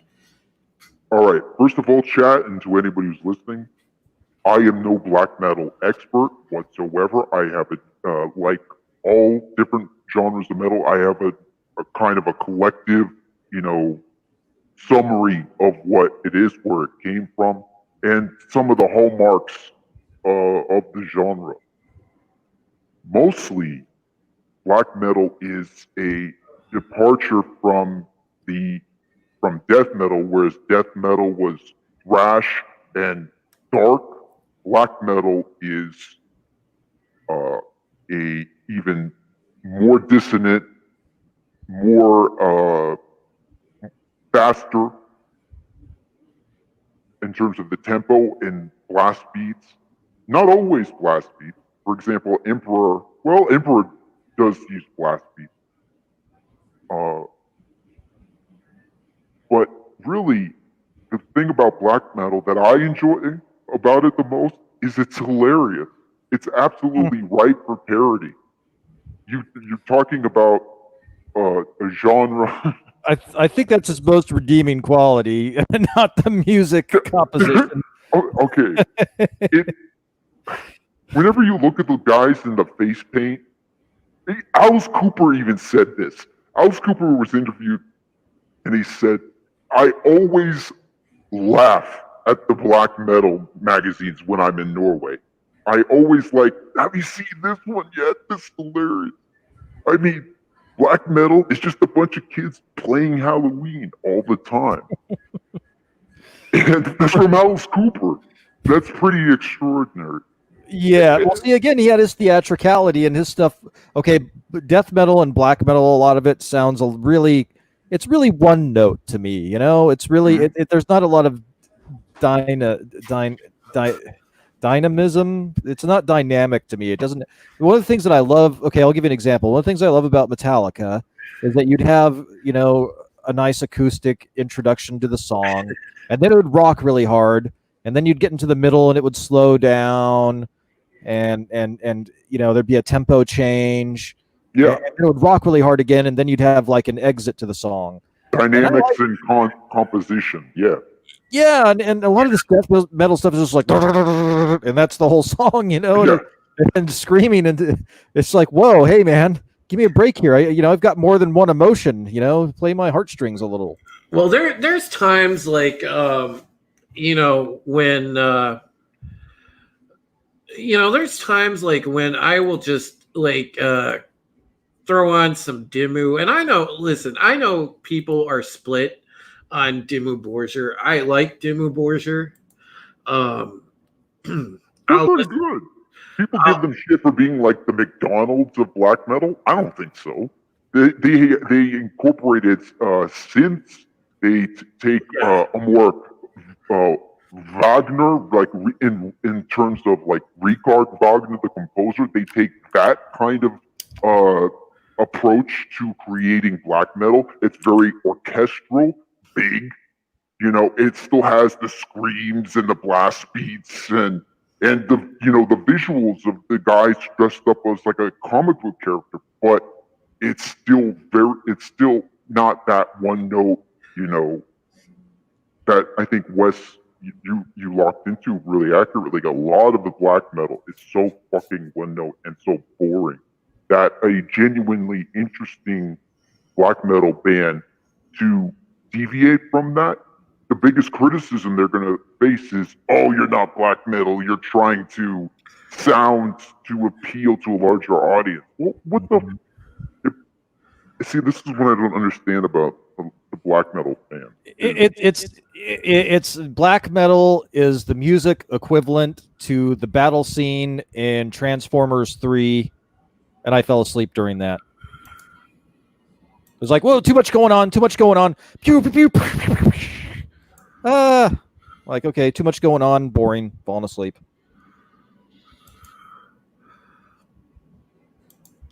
That was when Optimus Prime battled Sentinel Prime. Yeah. Well, it's funny. Okay, so like, I have a bunch of stuff I could say about black metal that that makes me laugh, but I really don't want to. I know people listening to this like black metal, and I don't want to. I don't want to beat a dead horse here. Well, it's funny, like what Wes says. I have to chuckle now because this is like probably one of my favorite songs from Dimmu, and God, this is about this came out in 2007, but this is one of my favorite songs by them. And it's like just what Wes said right here. It really is. But I was actually listening to this earlier today after I saw the video of BLM busting into a church.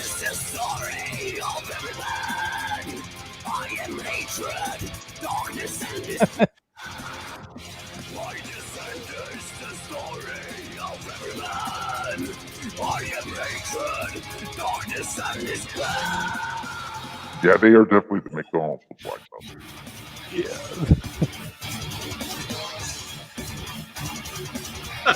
Yeah, I don't think this is something that I'd like listen to on my way to church, you know? Yeah. I don't go to church. I don't.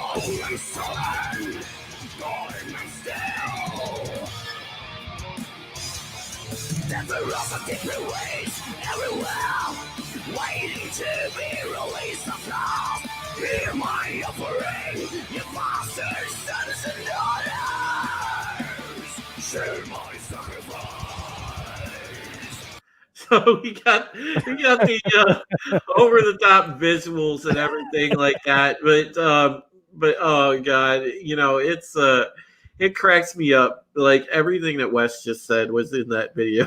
Just watch that. Can I say one band that is that's black metal, but gets it and is in on the joke and makes good music? Marduk. Look up Marduk. Yes, I've heard them. Fucking awesome. Abath is the lead singer, the frontman. Abath, that guy is hilarious. He knows how absurd this shit is, and he just does it with the glee in his eye. He's a funny dude. I mean, you see him on like in interviews. He's cracking people up all the time. Nice. Speaker, it's great to see you, by the way, Speaker for the Dead. You know, I really appreciate you stopping by and kicking it in the stream with us, man. So Speaker of the Dead. What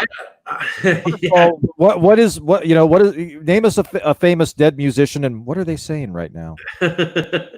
But yeah, I don't know what your opinion is on Dimmu chat, but yeah, you know, I really like them.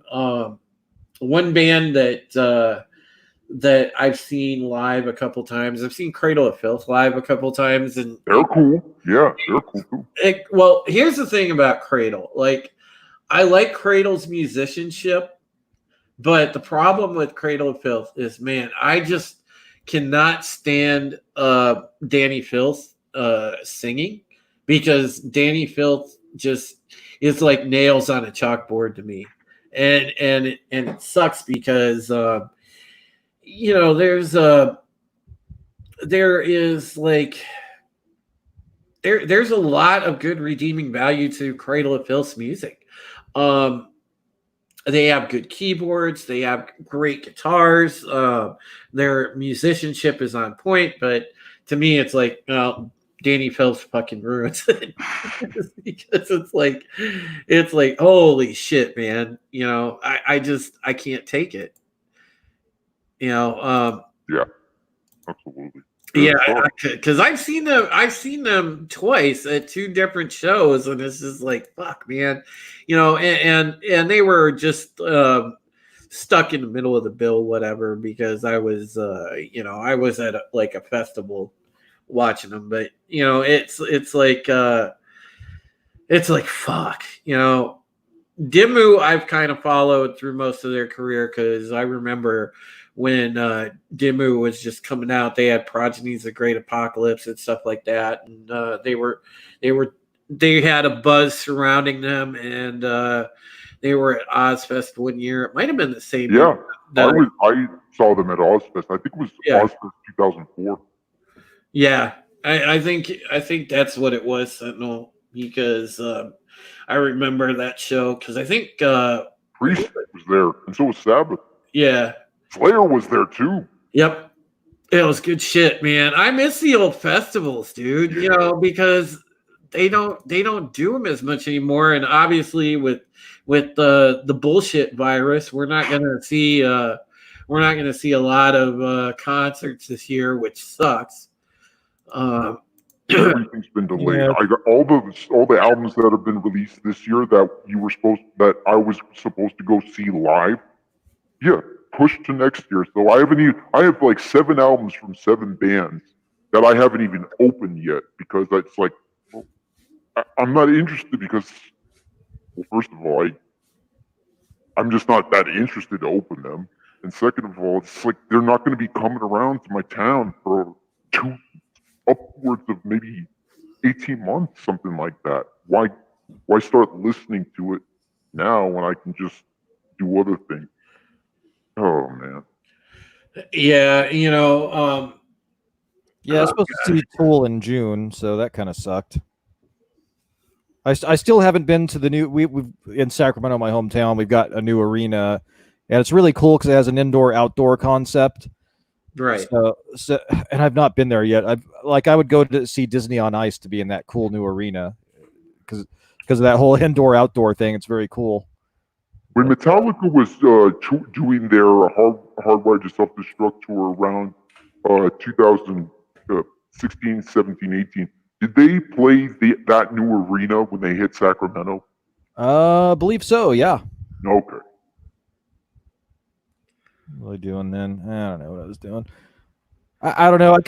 I hate to say it, but I as much as I praised and heaped love on Metallica, I actually, after what happened with Napster and with and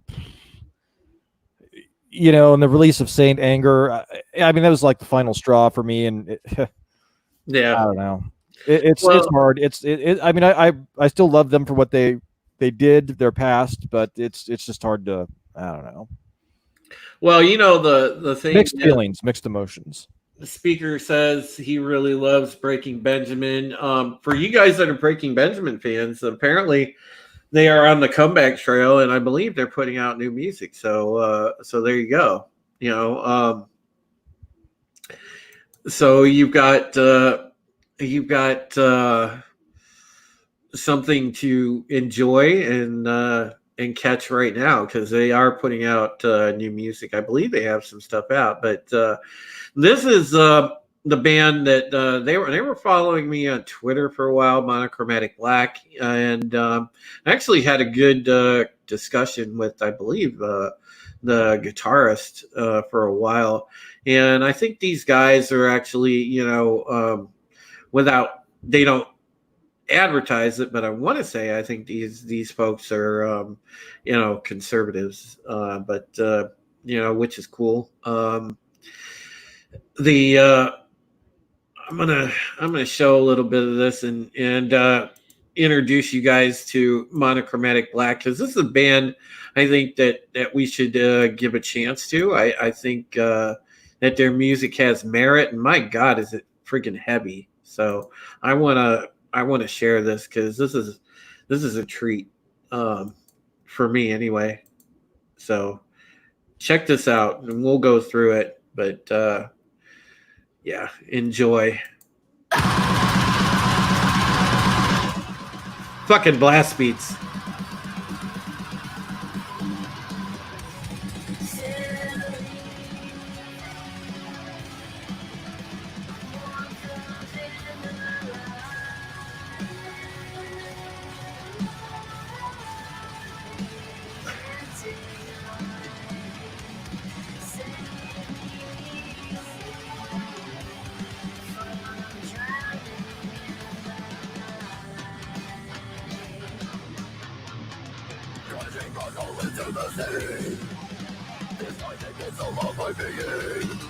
Fuck yes.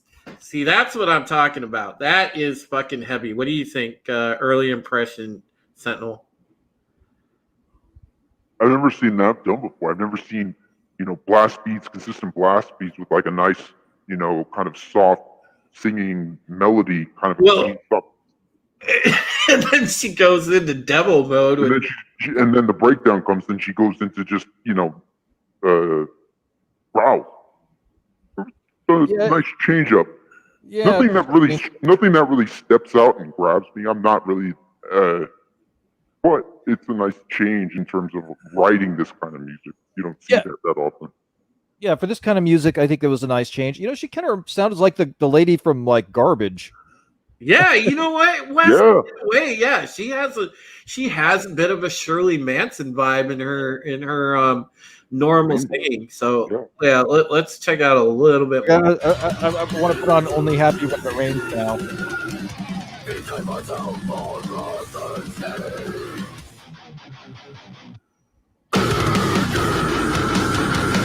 Jesus Christ.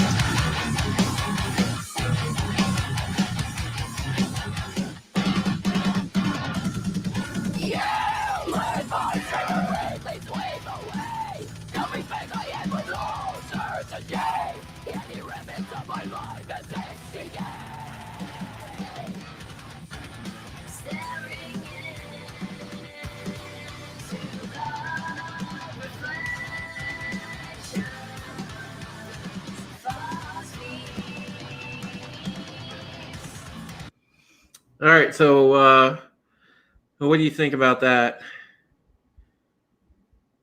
Clever. It sounded. See, it didn't sound like the chick from Garbage in the second melodic vocal part. It sounded more like female Jerry Cantrell there. Okay. To me, I don't know.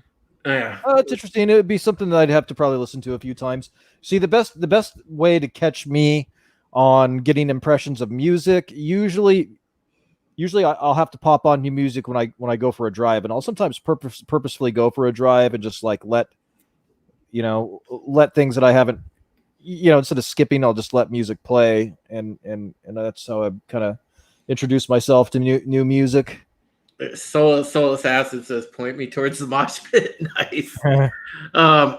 Yeah, that I like the way that song is structured. How they just you go into it and you just get the blast beats right off the bat, and they're beating your ass, and I love that aggressiveness. They are really heavy. I really kind of enjoyed that, the way that it's unique to me. I mean, that's it's different than Ginger, because Ginger plays around a lot of genres. This band pretty much stays heavy, but they have that similar switch up. But she's really good with she can hold her own. Jesus Christ. And the guitars, Jesus, fuck. And the drums, that guy, I don't know how the hell he's going to do a nationwide tour. Did you see how fast he was playing just during the Yeah, verses? dude, that was like bullet blast beats, dude. Yeah, that's going to be hard to do that consistently live. Well, that's what drugs are for. That's what drugs are for, kids. You put that motherfucker on speed, man. That guy will just go like the fucking Energizer Bunny. So that was chat. That was that band I was talking about earlier. That was Monochromatic Black. I don't know what you guys think of them, but yeah, I thought they were pretty cool. And Hail Culture Casino, man, it's great to see you in the chat, buddy. Thanks for hanging in there and coming in, CC. I appreciate it. It's Hail Culture Casino. Ew. That's good of you. Epic Beard says, "Have a good one, peeps. Later and rock on." I want to rock. Yeah, hell yeah, dude. There you go. Oh, wait, who was Soul Assassin wants you to drop a link to that last one into the chat if you can. Yeah, absolutely. Hold on. Let me Speaker for the Dead says, "I am more of a 70s, 80s, 90s rock guy. I guess that makes me old, but that stuff sticks with you and defines moments of your life. You could sing with it." Yeah. Speaker of the Dead. I think I'm probably more a little bit along the lines of your lines of thinking on that. But I want to continue to be open minded about different types of music and listen to different stuff, because I also don't want to grow old, even though I can't help it. All right, so Soul Assassin, I linked it in the chat for you, so you can check out that that video and the rest of their stuff in there, so there you have it. But yeah, hey, look, all right, look, I admittedly I've been a little bit on a female fronted band kick. I get it.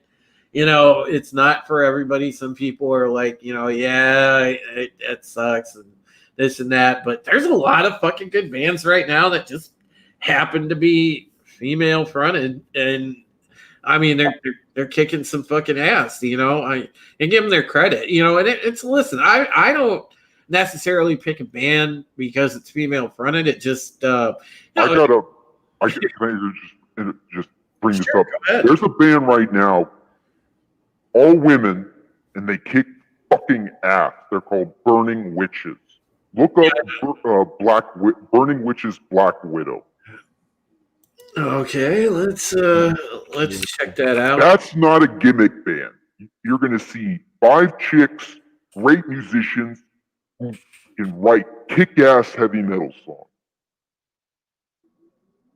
All right, well, we'll Hexhammer is another one. I'm putting you where we're gonna go with the Sentinel's recommendation here, chat. I gotta plug them because it blows my mind how some, I don't want them to get that stigma. Oh, they're just a chick band. It's a gimmick. No. I didn't even know. I thought it was I thought I knew the band had a female singer. I did not know the entire band was all female playing those instruments. I was very impressed.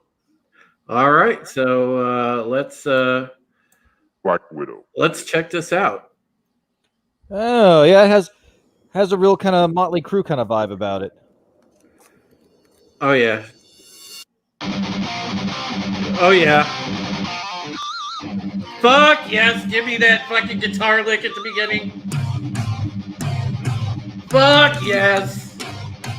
Mixed up and hot, and I'm coming home.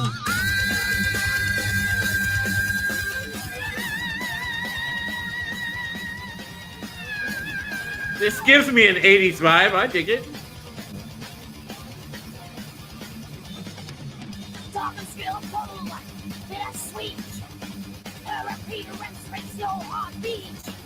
It is like Motley Crue.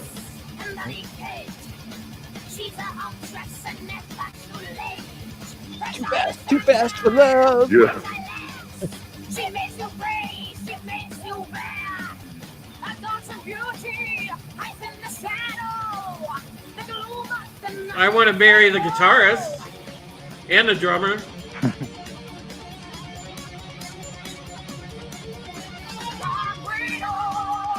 Hold up. That chick was playing the Jackson. Oh my God. Yes. Give me it all. Hold on to the green of the night. Once you step from the shade into the bright. Unscrupulous man eater is her high. Drummer is hot as fuck. Yeah. She looks like an Asian gal. Hell yeah.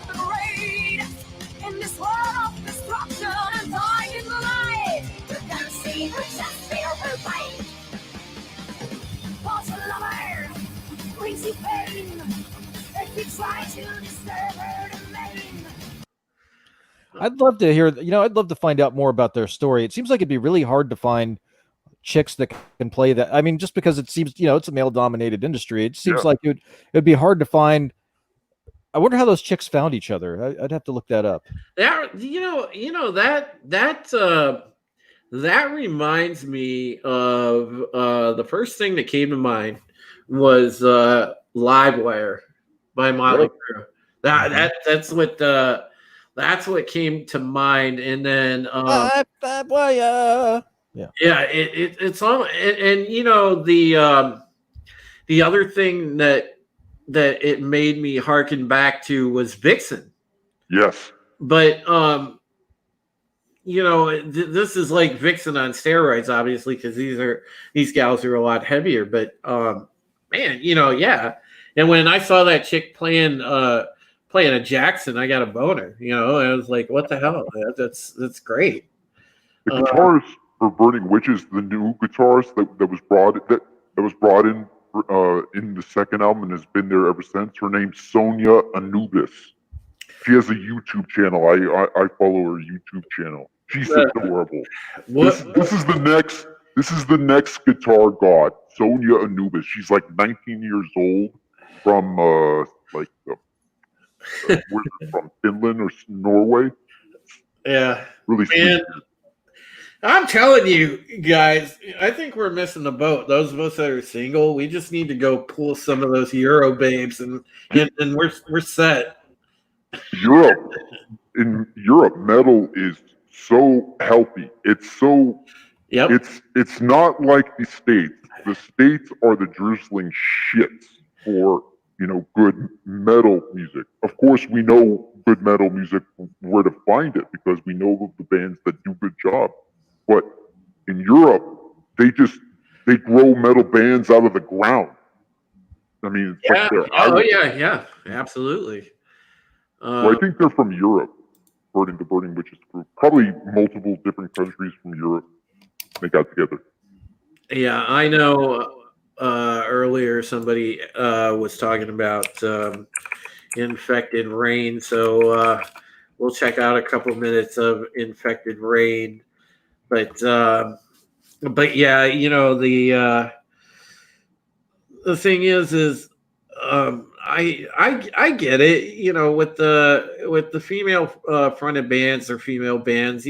Some people are like, it's give or take for people. Like I said, I like both.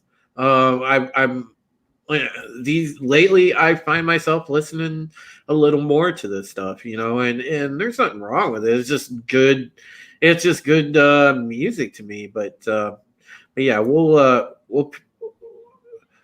peep. I listen with my ears. I don't not with my eyes or anything else. If it sucks, it sucks, regardless if it has a pair of tits or not. That's Wendy O. Williams, man. That's a fucking classic right there. Yeah, she's awesome. Jesus Christ, yeah. Wendy O was the real deal, Wookie. You ain't kidding. She was full on, man. She was full on crazy bitch. Yeah.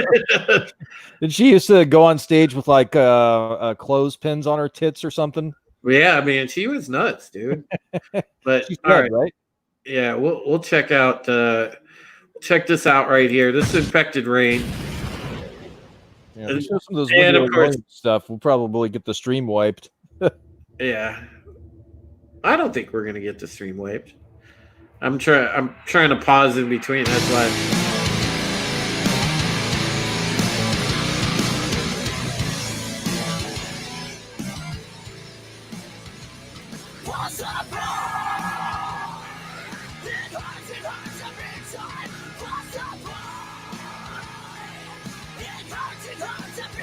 I may have a crush on this woman.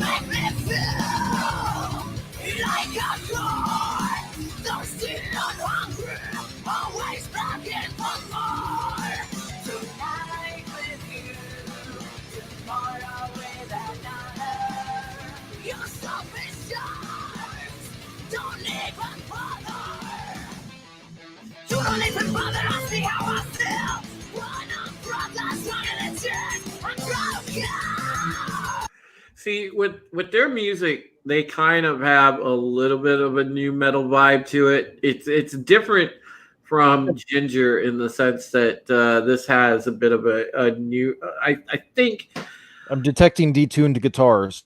Yeah, sounds like they're B-tuning.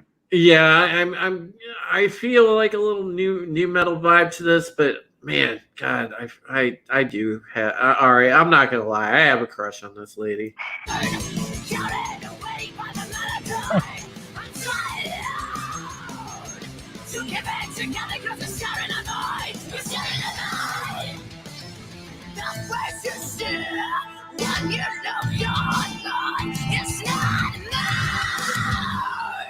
It's just skin and muscle and the real me.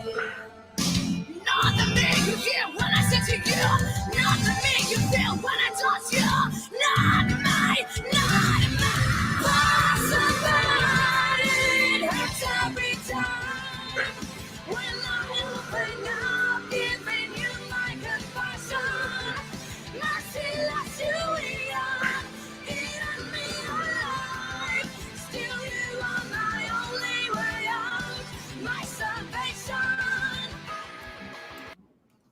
So that's Infected Rain. More singing, less screaming. That was a little bit more accessible for me. Agreed.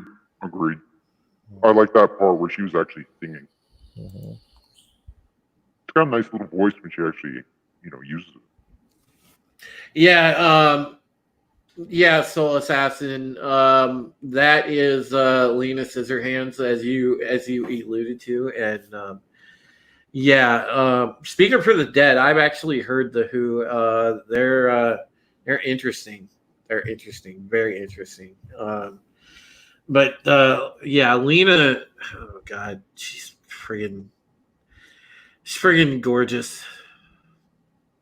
I'm a little bit. I'm a little bit smitten. Not gonna lie. I don't know. What do you think, Wes? Easy on the eyes? She's not too bad looking. You probably want to keep a knife under your pillow though if you bring her home.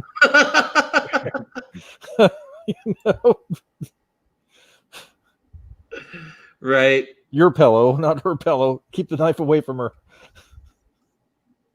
For me, the dreads just take away from it. I'm just not into the dreads. Fair enough. That's just personal preference. There is. So Wookiee says he would bone the bassist from White Zombie over that chick. Are you talking about the? Are you talking about if you're talking about Nadia Poulin, dude? Yeah, Nadia Poulin. The first chick that was in White Zombie, she's all right. Nadia Poulin is great. Or no, Nadia Poulin is in Cold Chamber. The other chick that you're talking about from White Zombie, yeah, she's cute. I would still take Nadia Poulin from Cold Chamber that replaced the first chick in Cold Chamber. But I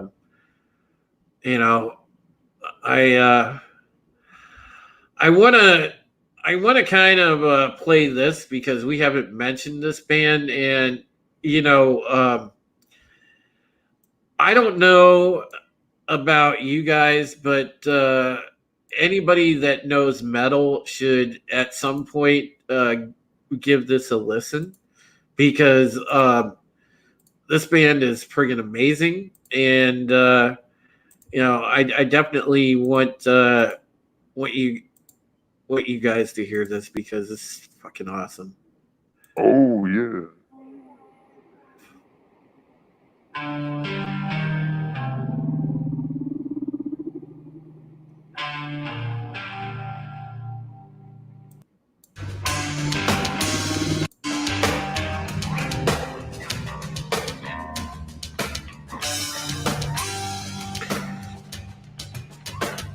I kind of want to skip around to the breakdown. So there we go. So you go from that vibe for 2 minutes of that to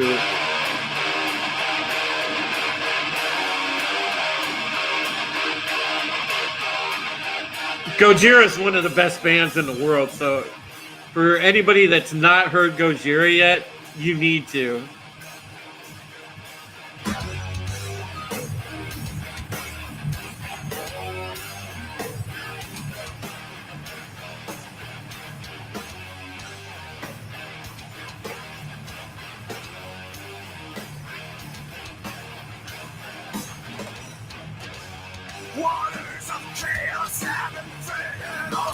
Sounds like Philip Anselmo. Well, what? So it sounds like Phil Anselmo. This is a band from France, and they are just really, man, they're just really good. Throw on this song. You guys will like this one too. Night Speaker for the Dead. Yeah. Gojira is just so fucking awesome. Hey, take care, Speaker. Have a good night.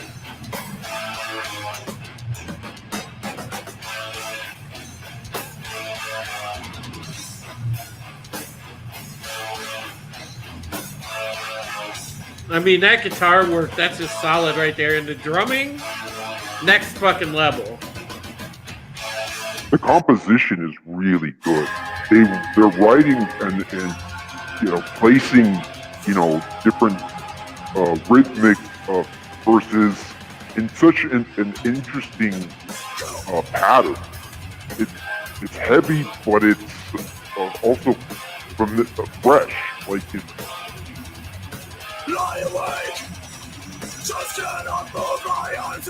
Yeah, I can see. I hear. Don't you hear more of an Al Jorgensen vocal from Ministry? Doesn't he sound like Al Jorgensen here?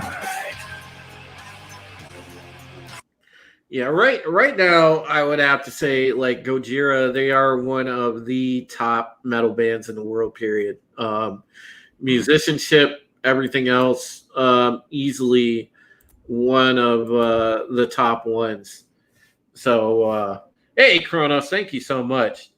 So yeah, I don't know what people think in the chat of Gojira, but yeah, I really dig them. Wook says this whole album rocks.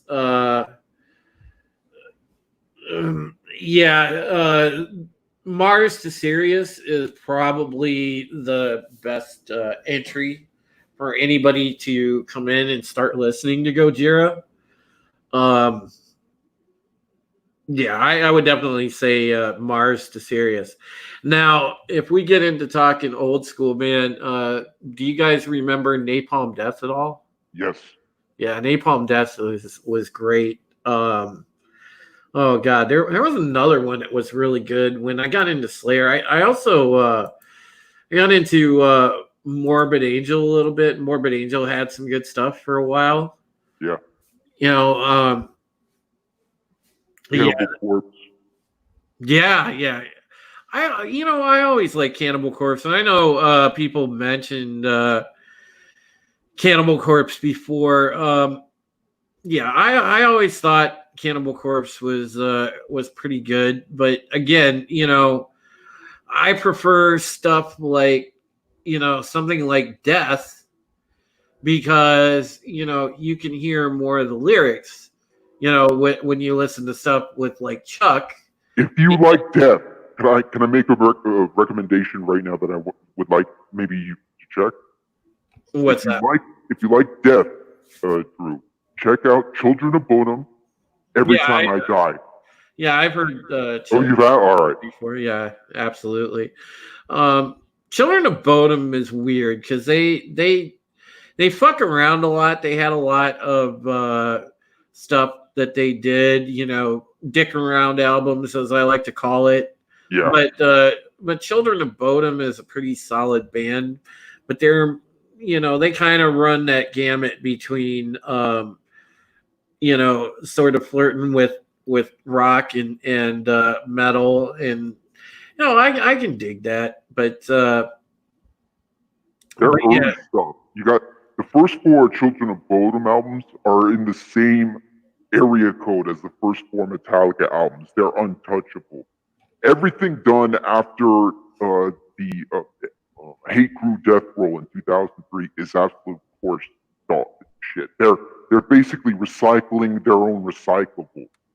They're a band that, because the main songwriter is heavy into alcohol, he burnt the candle at both ends and just went through the motions for coasting off the success of the first 4 albums for the next 4 after that, and now they've broken up, and I'm not surprised because there was no focus or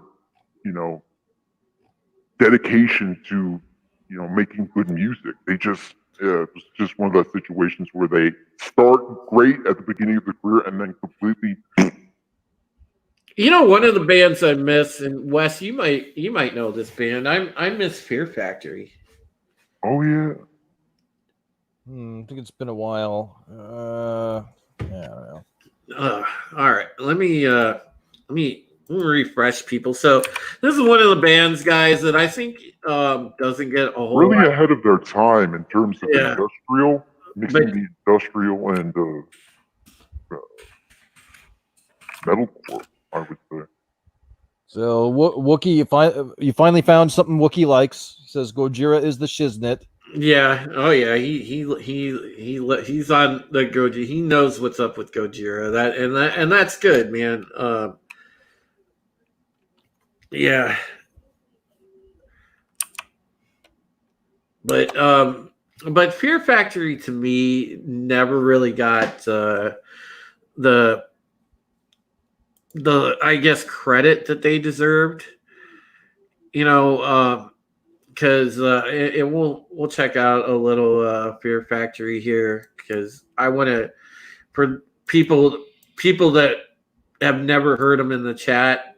I kind of want to introduce you, so we'll check out a few minutes of Fear Factory here. They were my first concert ever. Oh, no kidding! Yeah, it was Fear Factory, Monster Magnet, and Rob Zombie. That was the bill. Monster Magnet has their own style too. I always kind of liked Monster Magnet, even though they're not really like metal or anything. But yeah, Fear Factory and Monster Magnet definitely have their own style. So yeah, this is an older Fear Factory tune, but this will give you guys an idea because Fear Factory blended a lot of styles, and they deserve credit for that.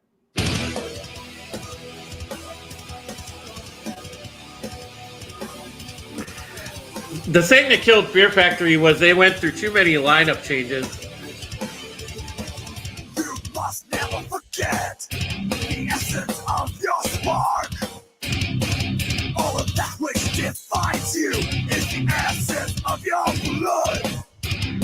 The affection has been removed. The soul of this machine has improved. I just love this song. The affection has been removed. The soul of this machine has improved. Look into my eyes and tell me what you see. Unreal, this is real. What you wish to be.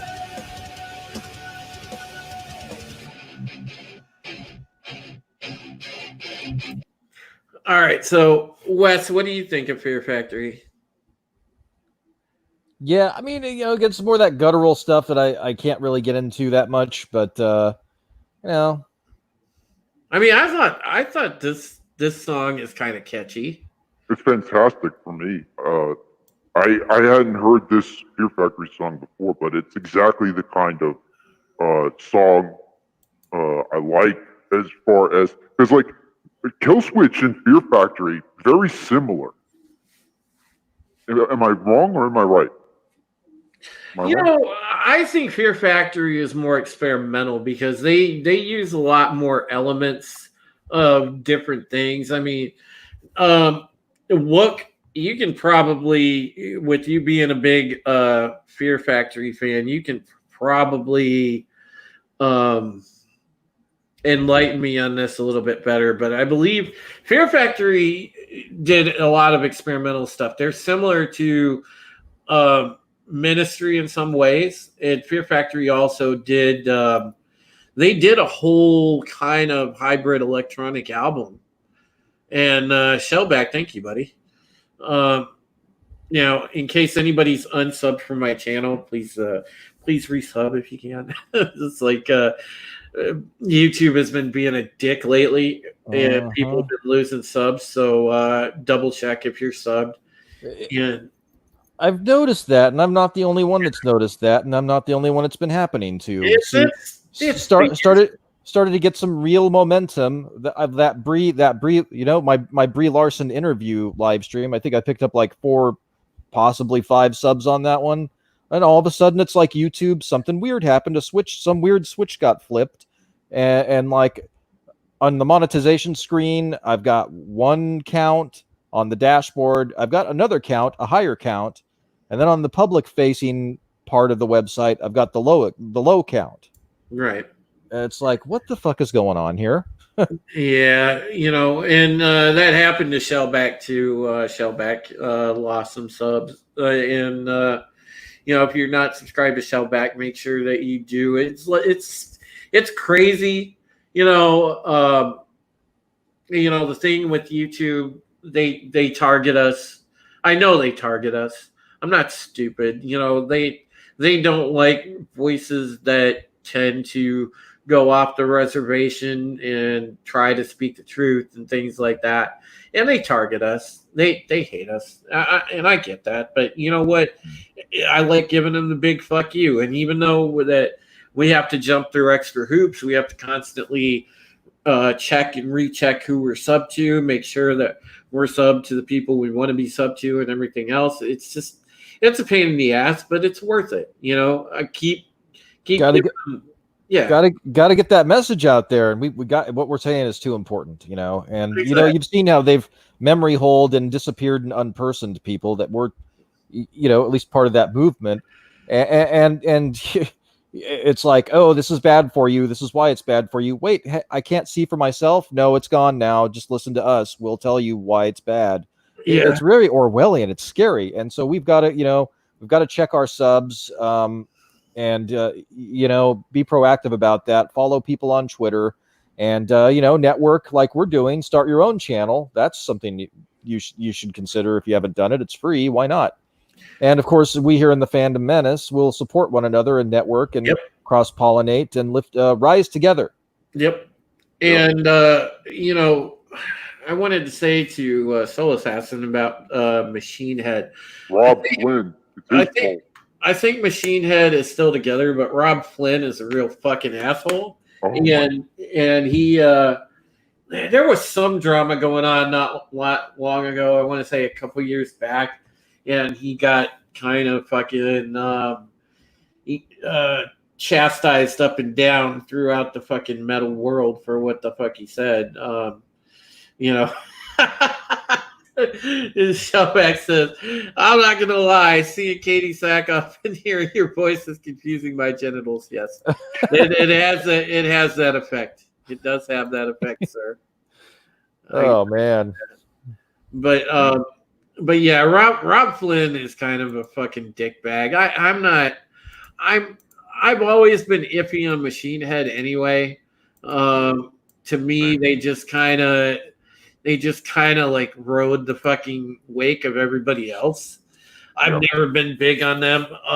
If anything, I like Deicide, and they sound a lot like Slayer, and I like Deicide better than I like Machine Head. But it just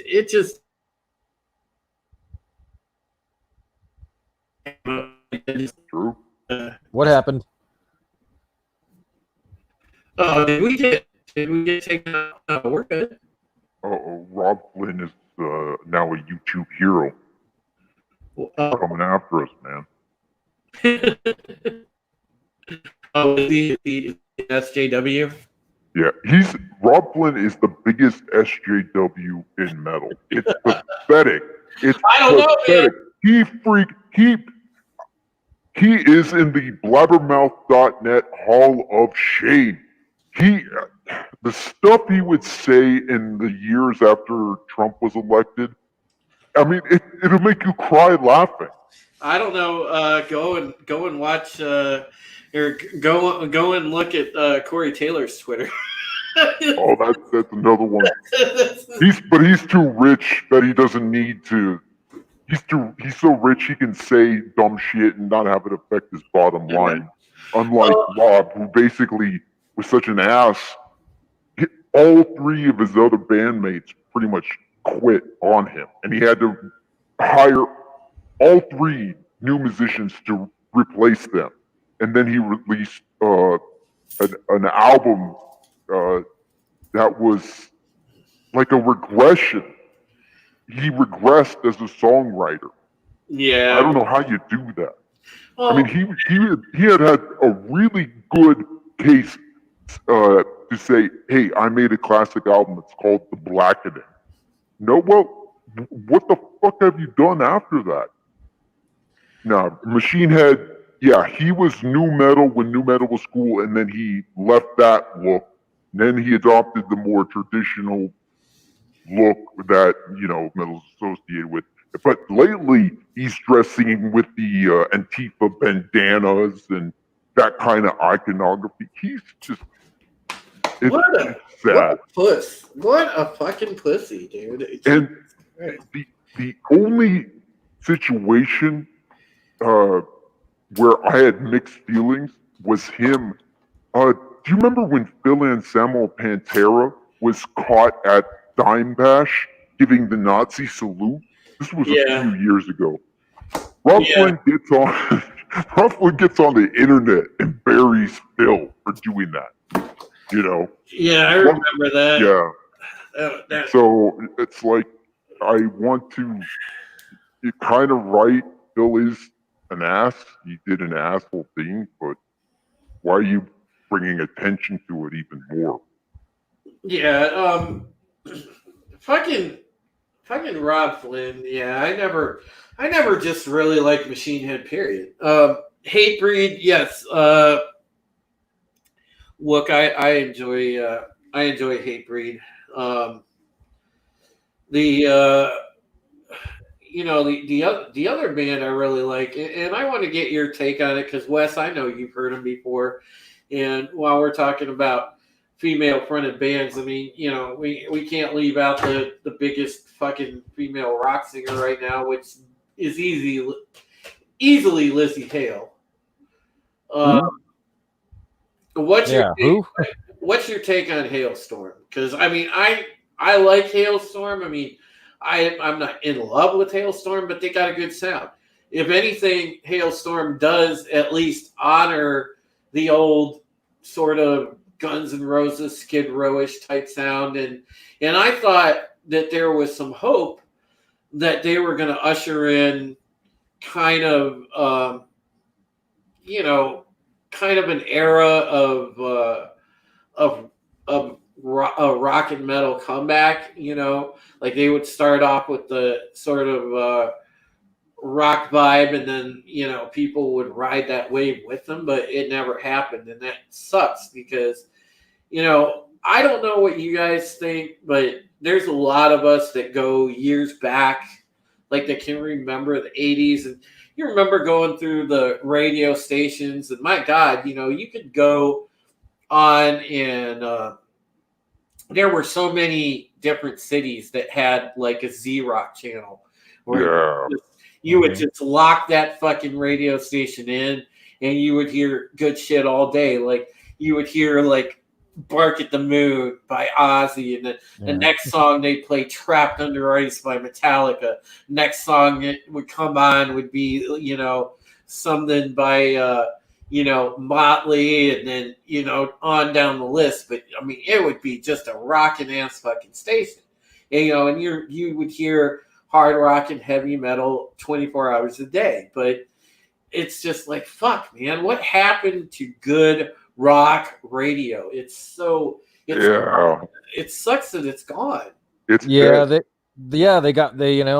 just the ownership all merged into these mega corporations. They got rid of DJs, and it's just playlists. It's bullshit. And Shellback is right. Headbangers Ball back in the day, back when MTV used to play videos. It was funny. Me and my friend that lives local that I've been friends with since before high school. I used to spend the night at his house. We'd watch Headbangers Ball. Next week he'd come and spend the night over at my house. We'd watch Headbangers Ball. It was the Saturday night tradition. And fucking A, man, I miss that shit because we got introduced to such good new freaking music, and it was all like, it was such a difference. It was every single genre of metal in metal. You had your glam, you had your, sort of crossover between, glam and harder edge stuff. You had the straight on hard stuff. You had everything, thrash. You had God, I remember Headbangers Ball introduced me to DRI. That's how I got into DRI. Oh, cool. I loved their interviews too. They would have bands in the studios during the Headbangers Ball, you know, and it was pretty cool to watch them kind of commentate on you know the music they were playing. Yeah, I guess Wook didn't like Ricky Rackman. Yeah, well, see, He was better RR is than the other guy. He was Yeah, better than the other guy, Wolf. Come on. So- The other guy. Never mind. Shellback says, I think Matt Pinfield became Tom of Midnight's Edge. So RR is right. Was must watch every Saturday night until Rackman cut his hair. Yes, after he cut his hair, that's when they started playing lame shit. Moira, welcome to the stream. It's great to see you, sweetheart. Hey, Moira. Hey, Moira. Can you Moira, contribute to this discussion, Moira? What's your favorite heavy metal band? yeah. But, God, Headbangers Ball introduced me to fucking Pantera. You know, I got introduced to DRI, Napalm Death, Pantera. I mean, Jesus Christ. They introduced me to so many of the fucking bands that I listened to back then. They're all legendary bands. Notice that show all introduced you to legendary bands. Yeah, Moira, Metallica does count in there. Well, they used to. Depends on the era. hey. They did enough with the first 4 albums that they're set. All right. Their metal card can't be pulled.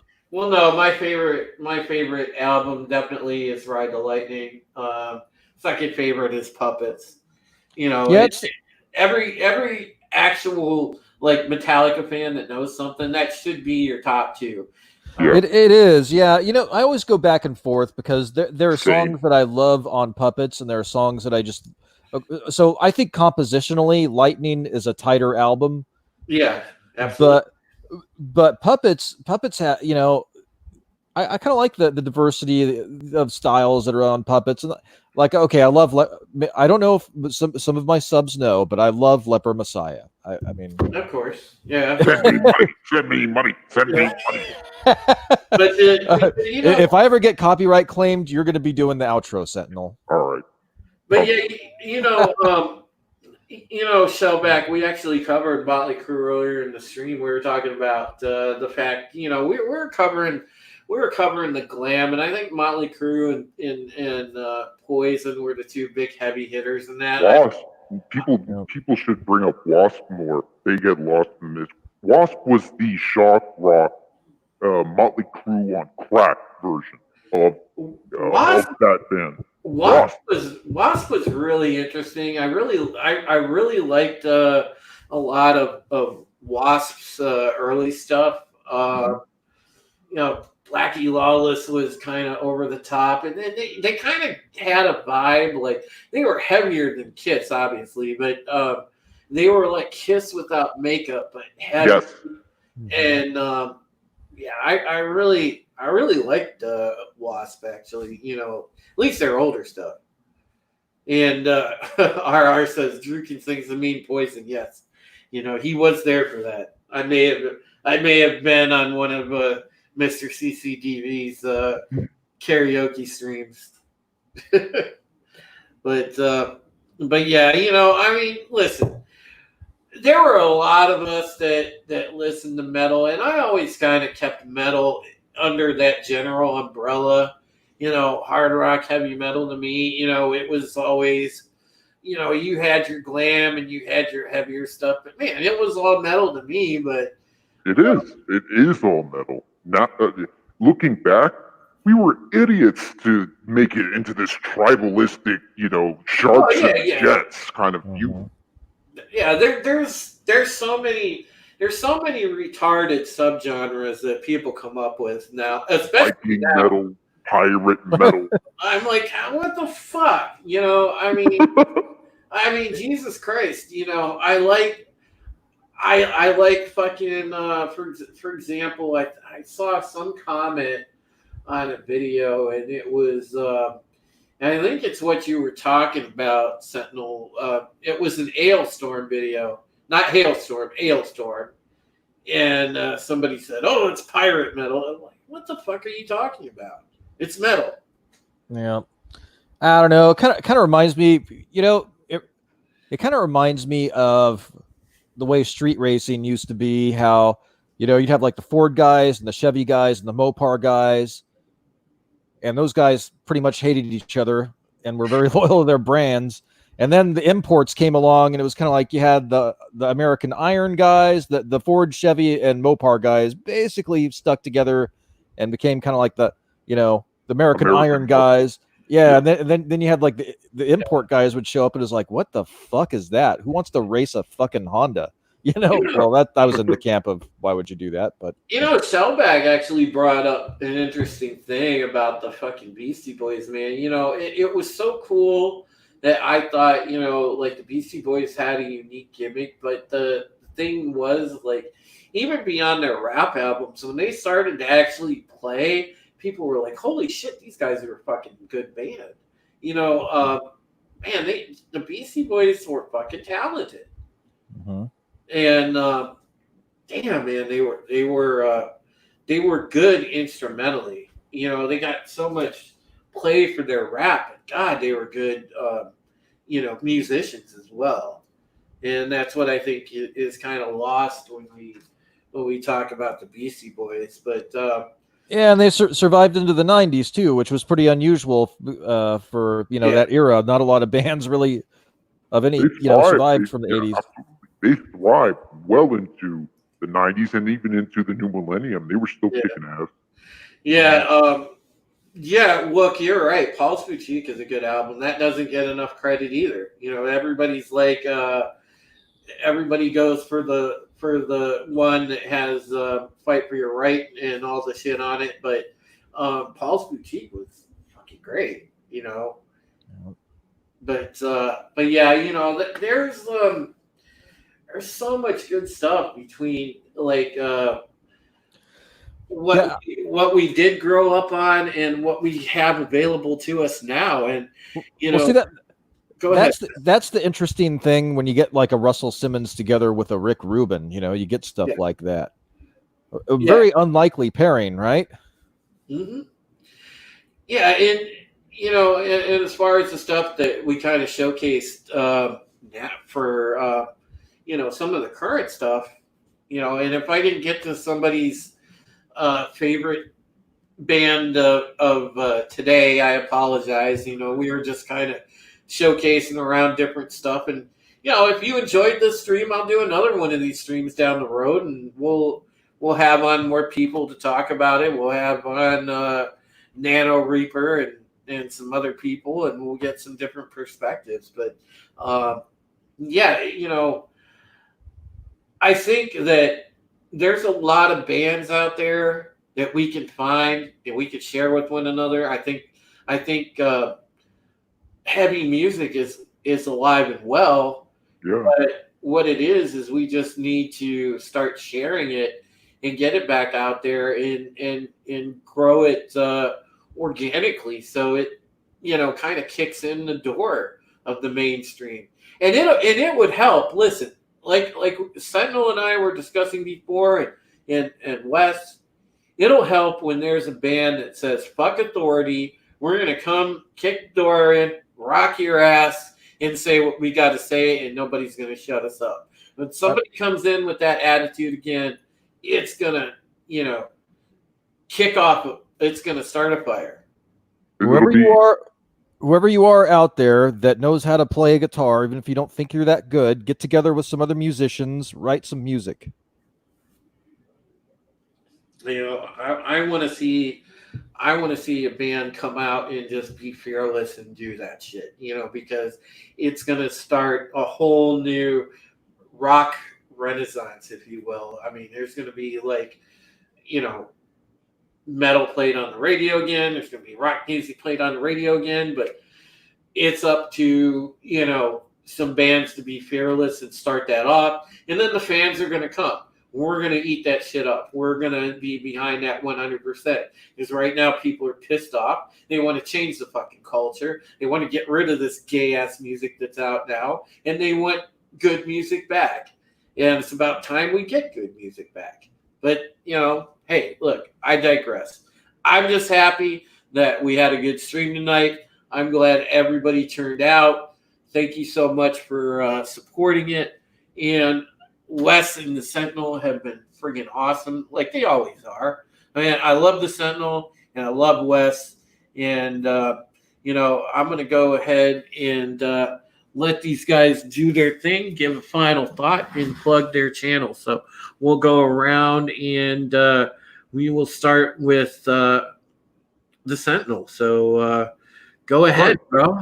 Thank you very much, Drew. I really enjoyed the stream. I can't wait till we do another one.